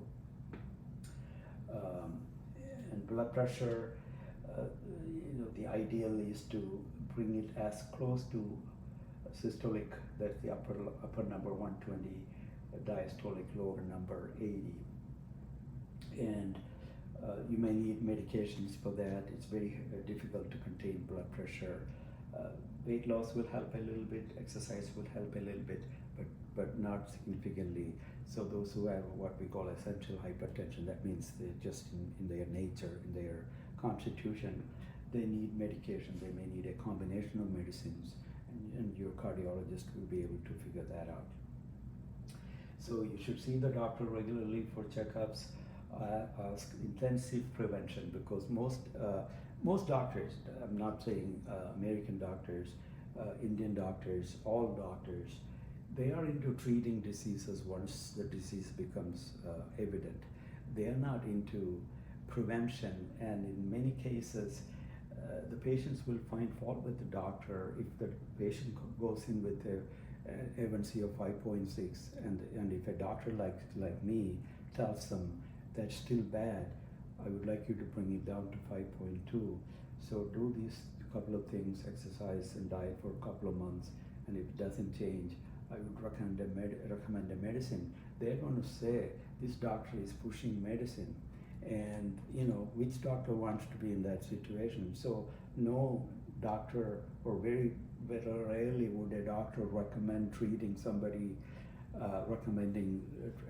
treat somebody 5.6, and Indian doctors are also in the same situation because they don't want to be blamed for pushing medicines, and the next thing they hear is that they are in some kind of thing with the drug companies. And in my opinion, most doctors, do what's right for the patient, but there is, misperceptions. But one of the reasons is that it's very hard for a doctor to be aggressive with prevention. So you have to initiate that request to use preventive approaches, and you may have to suggest some of these medicines. And I would say most cardiologists are very up to date on these things, and they will be able to understand and help you with this. But you have to take the leadership. The doctors are very unlikely to take the leadership because they don't want to be accused. They might do it as a favor to themselves or to their own friends, but a paying patient, the next thing they check is they check on Google and they find out that 5.6 A1C is normal, and this doctor is pushing medicines, and that's the end of the doctor-patient relationship. So, just a little tip that I'm giving you. And so even if the doctor says, look, oh, you're, 80, your pressure is like 180 over 50, your LDL is like 150, you're already 80, you're a good life, don't worry about it, don't accept that. That's called therapeutic inertia or apathy. Age should not be a limit to treating illnesses or to preventing these types of illnesses, because these are very preventable illnesses. Even at 100, I would treat if treatment is beneficial, and in most cases it will be. And even at 100, if you're bedridden, if you start with low-level exercises and build up, you will have a more functional life. So age should not be a factor, and no doctor should discourage you from helping you with that goal that you should initiate. Like I said, the doctors are not going to initiate this in most cases. Okay, I'm going to summarize most of what I said in made it into 10 tips, and there is some overlap in it. The number one, exercise, resistance training, about 30%. That means squatting, little dumbbell weights, and the related one, I don't need to go through all of that. Aerobic, that means constant activity, climbing stairs until you're tired, until you're panting, sprinting, fast walking, jogging, the soccer drills, about 70% of the time. That means 2 days out of a week, do the strength training, and you can alternate. And the aerobic workouts, that means the workout that raises the heart rate and makes you pant, about maybe 3 to 4 days a week. Then some balance exercises, standing on one foot, just takes 1 minute, and engaging in some kind of sports activities that you can pick up, something that's doable, that don't need that much room, space, like shuttlecock, ping pong, like soccer drills at home, or maybe some basketball. Now, one thing about cricket is that it's more like a hit or miss type of game. It doesn't give you the aerobic exercise, so I would not call it an exercise. It is more a pastime, more like golf, because most of the golf players, they go on a court from one hole to the other, so it really doesn't give you much exercise. It's more like a social thing. Cricket is a little more involved physically, but it is like just the catcher or where the ball goes, that person wants, but everybody else is standing around. So it's not a continuous game. So don't rely on cricket for any real health benefits. Cricket is more like a fun game, and that's fine, but don't confuse that with being active physically, because I would bet that most cricket, at least professional players, they are very active physically in the gym or working out to stay in shape, even to do those spurts of running and catching. And the third important thing is to continue to work. So if you can delay your retirement, that for some reason helps the longevity. It makes you productive, it makes you feel like you're contributing. And maybe females have an advantage because they work all the time. They don't retire, right? Females, Oh, I agree. They do the home chores, there's no retirement for them. So they work continuously all their life. So they are at an advantage. Perhaps that may be why females have a slightly higher life expectancy than males. Males, what happens once they retire, they generally go downhill. So for males, taking up some volunteer work will keep them active and busy in life, and that will help. Fourth is good sleep, some naps when you can, and taking rest. Five, focus mostly on prevention, but you got to be able to prevent heart issues and stroke and all those things. You have to start about 15, 20 years ahead. It's like smoking. Smoking today is not going to kill you tomorrow. But if you smoke for 20, 30 years, that's when the incidence of lung cancer goes way up.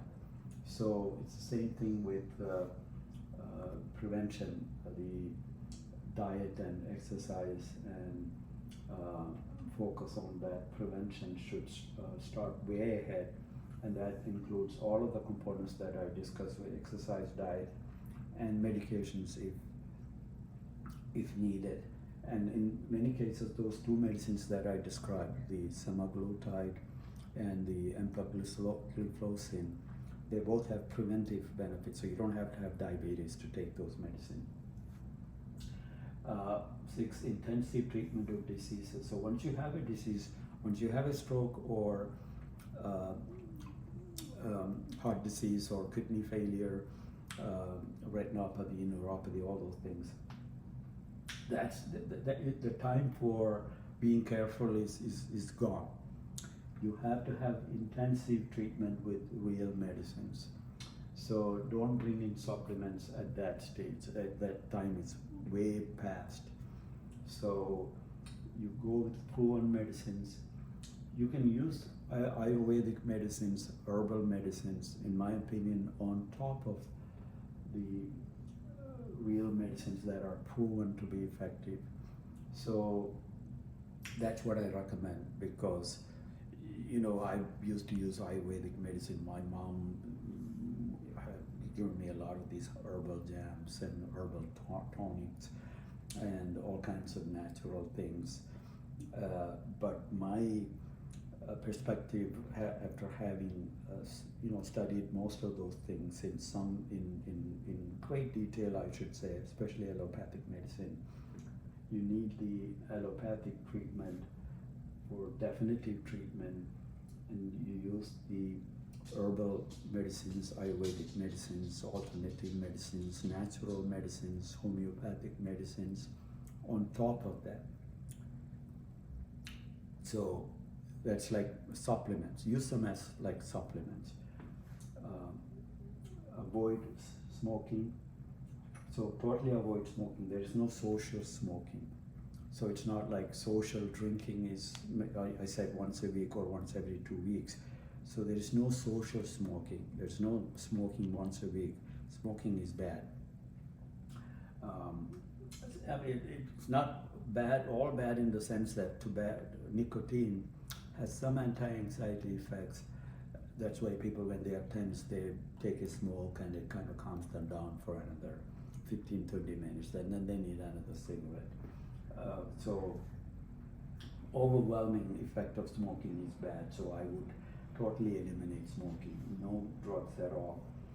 So limit alcohol. I'm not saying you should eliminate alcohol. I drink, I enjoy drinking with my friends, but I make a strict limit only in special occasions. Do I drink? And if guest comes and they like a drink, I will offer them. I'm not going to tell them that's this is not good for you. I think we discussed that already.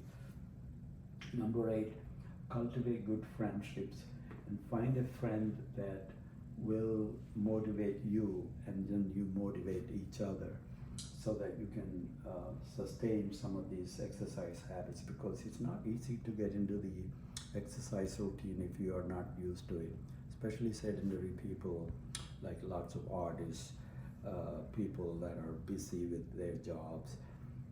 They don't have the time or they don't make the time, and they're tired when they get home. They want to sit and watch TV or going on social media, and I would limit those activities and involved in real healthy positive activities like the exercise and reading and listening to music and all those. So avoid negative people, avoid negative influence in your life, avoid negative scenes, avoid negative visuals. Even if the movie is just too much violence, too much graphics, too much foul language, I would avoid that because they all corrupt the mind. It might excite you, but it's really not good for the mind. So when you see people, using just too much foul language, too much fighting and blood and shooting and knifing, and too much crying even, just not good for you. So please avoid those things. You don't need any of that stuff. So instead, watch that are humorous, that are fun, that are just pure humor, that doesn't involve insulting, foul language, fighting and negativity. So try to eliminate all those things. Even friends, if they are negative, if they exude negative energy, it's better to avoid them. Obviously, with some family members, you have to, deal with it. You have to accept it. But I'm talking about, other people that are avoidable. Just avoid them. So you don't want any of these things to corrupt your mind.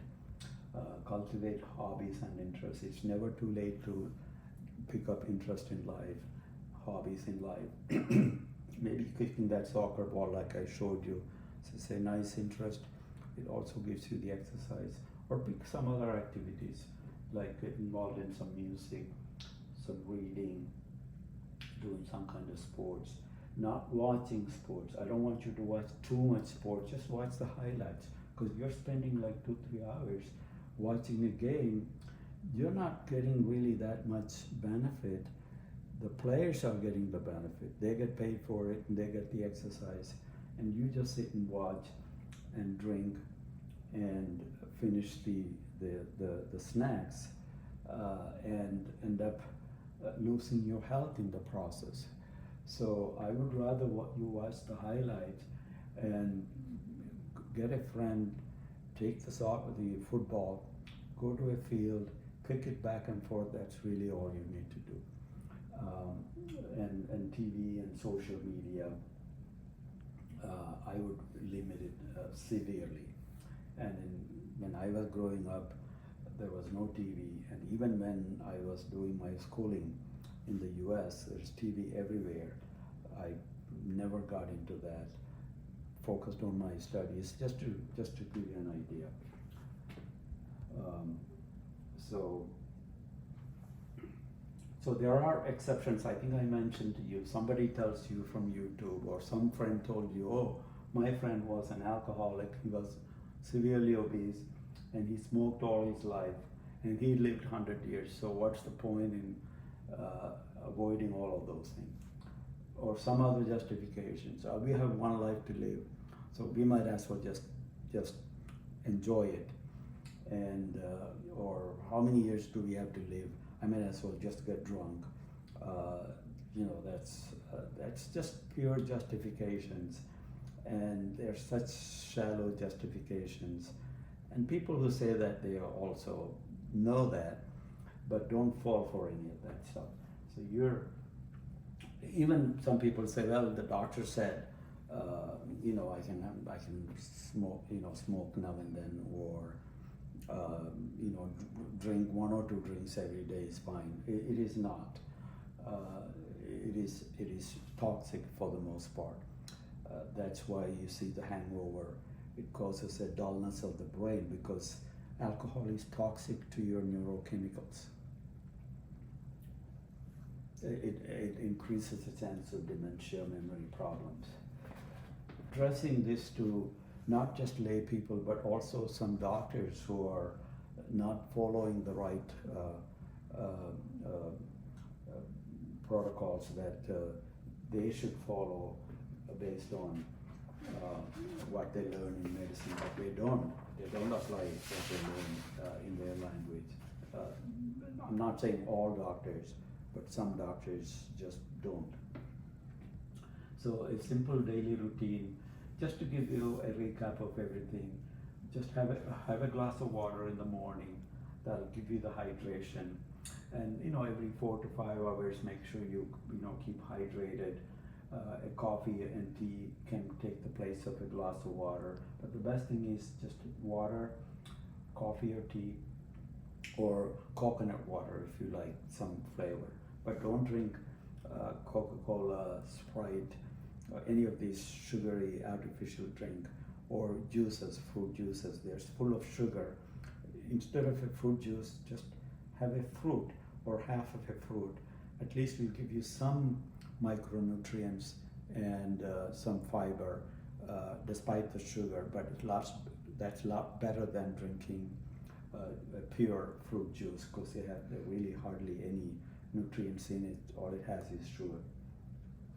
And the fiber mix I showed you, that's a very excellent thing. You should make it a habit every day, especially before you go for a dinner, because that will automatically limit what you're able to eat at the dinner. But you'll be able to enjoy more what you pick, but you'll be eating less. So you won't be filling up with all kinds of food. You'll be able to be a lot more selective, but still enjoy the dinner. So 1 hour exercise is all I'm asking, about 4 to 5 days a week, mixed between the strength and the aerobic part. So you don't have to do everything every day. If you do, that's good for you, but I'm talking about the minimum. The more the better. That's what it says here. Alternate strength training with the aerobic. So one day you strength, one day you aerobic. Or if you have time, you do both. And like I said, the more the better. Alcohol once a week or less, only in social contexts. I keep repeating it because that's a very, very important point to keep in mind. Because a lot of people I heard in India are beginning to drink daily, thinking that that's good for you. Now, that I may not be correct in that belief, but regardless, even if I'm wrong, it's okay for you to know what's the right thing to do. Safety tips in old age. Some precautions that you have to use, especially preventing falls and accidents, especially as you grow older, but at any age. Put the light on at night if you want to use the bathroom, so you get the proper orientation, because I've heard of a lot of slip and falls at night when they wake up from their sleep, and also when they are waking up from a lying position. They are initially a little unsteady, and that also contributes. But if there is a light, that will give you a lot better orientation. The chances of unsteadiness and passing out or slipping and falling are much less. And keep the bathroom dry. That will avoid slip and fall. And I have seen this tendency, and I'm not picking on India at all. I think it has to do with the design of many of their bathrooms. What I have noticed is that their bathrooms are flat. There is no partition between the shower portion and the toilet portion and the sink where you wash your face. So whenever there is somebody takes a shower, the water splashes into the area where you walk in to use the toilet or the bathroom sink, and that causes very dangerous condition of slipping and falling. So use a little partition to limit the shower water to the shower itself um, by using a tub and a little curtain. So it has to do with the design of the bathroom. So just keep that in mind, because a wet bathroom, especially if it's a slippery surface, is a disaster waiting to happen, because slip and fall and hitting the head or breaking arms, especially in older age, is a very serious matter that some people don't even recover from that. So use non-skid shower mats either in the shower area or in the tub area. I just want to show you one thing, Annie, so let me go over to the bathroom just to show that part only. Okay. Okay, let me turn these lights on. Yeah, are we on? So I just want to show you, so this is a shower stall, and it has the partition, and it has the door which completely blocks the water from spilling over to this area. And there is a mat that is non-slip that will protect you. So there's hardly any water in this bathroom, primarily because the design itself is such a way that it doesn't allow water. And if there are a few drops that come, you can easily wipe it clean. The other ways, and this is just a pure tub, but some of the bathrooms have a smaller tub. This is like a triple size tub. A smaller tub with a shower, with this kind of a partition. So all the water falls in there, it doesn't come out, and that also is protective. So these are two, different designs that I'm hoping that the Indian manufacturers will adopt to prevent very preventable bathroom slips and falls, which tend to be very common. Okay. For preventing and treating heart disease among Indians, the foremost world authority, in my opinion, is a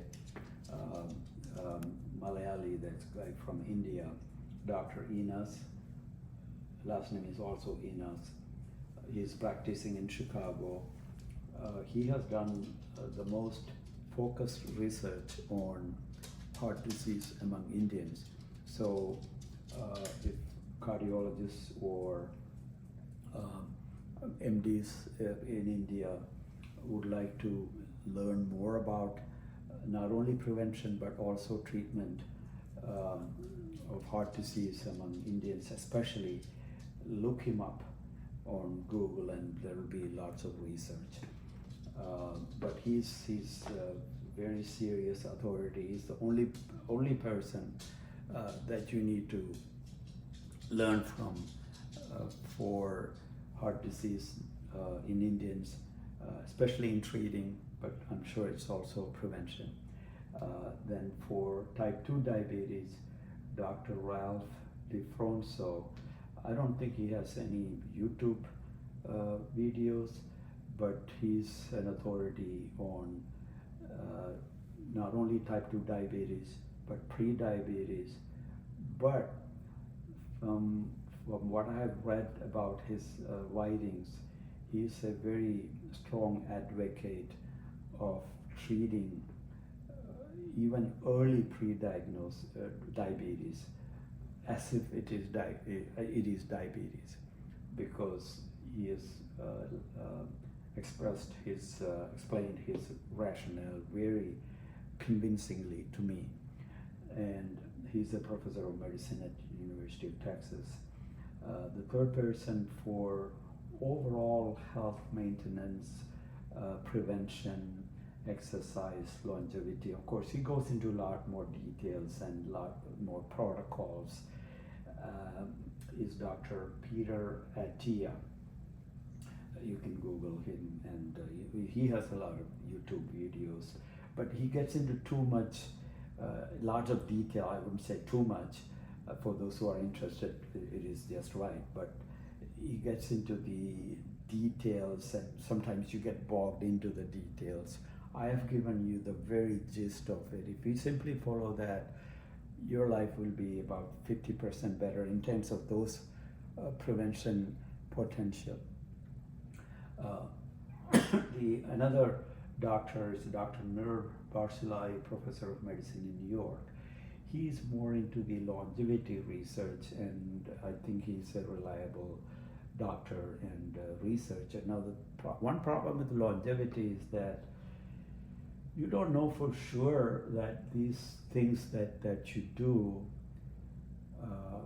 will prolong your life. Because how do I know that my life will end at what age? So in my family, the life expectancy for males is, I would say, around 82, 83, the average life expectancy. So my hope is that if I can live till 90, 95, I am ahead. So for me to give you proof that what I'm recommending and what I'm doing for myself, all these things are working, you have to wait like 20 years for me to tell you, yeah, it worked, but then it's too late for you to benefit from it, right? So you really don't want to wait, because a lot of these things you have to go by an intrinsic faith and what you call face validity. These things make sense. You can't argue against the things that I told you, and they are simple enough for you to follow. So why don't you do that and enrich your life and enrich the life of your people that you care about? And that's, if I can achieve that, I'm very happy that I spend this time and effort. Like I told you, this is a non-monetized video. I'm not a YouTuber. I'm not into subscription. I only have one other video. I don't intend to make other videos because I got other things to do. Like a very busy professional life and exercise and my football management and referee. Now, so people are going to ask me, you're a highly qualified psychiatrist. You're talking about preventive medicine.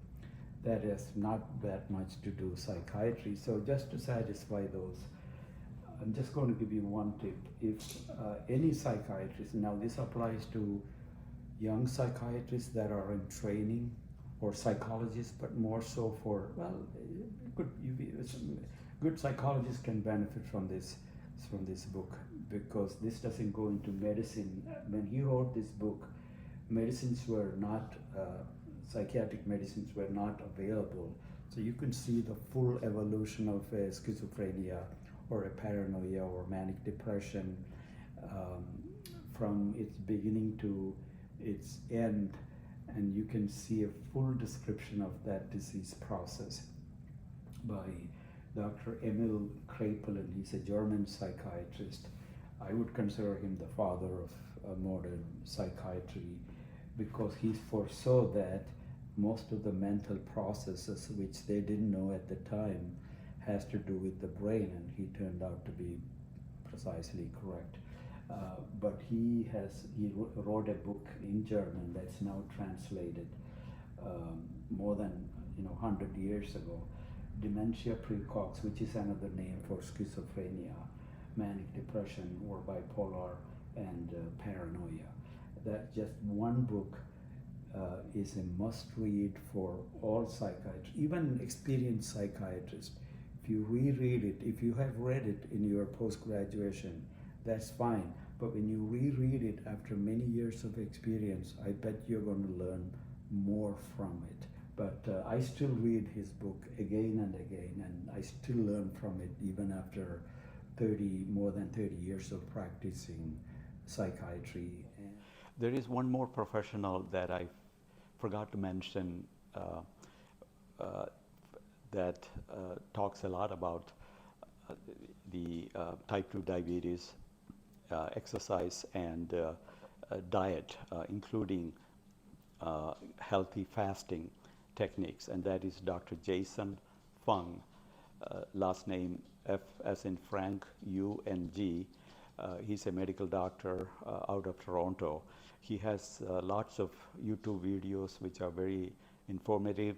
So if somebody wants to read up or obtain more information, please refer to him. I was going to say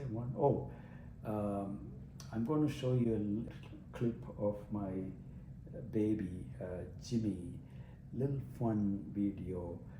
So that's the conclusion. So you'll have a little smile on your face. So I hope you will benefit from this video. I hope you will share it with people that you care. And thank you for listening and enjoy the antics of my little baby. You know what? I could turn that light on. Baby.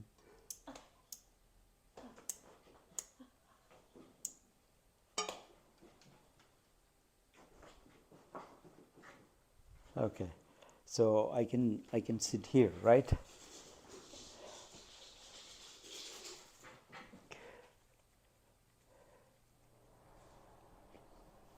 Jimmy.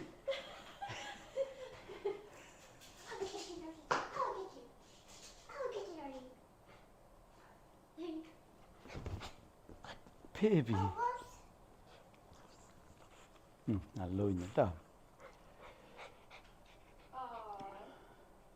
So I'm going to talk about the diet.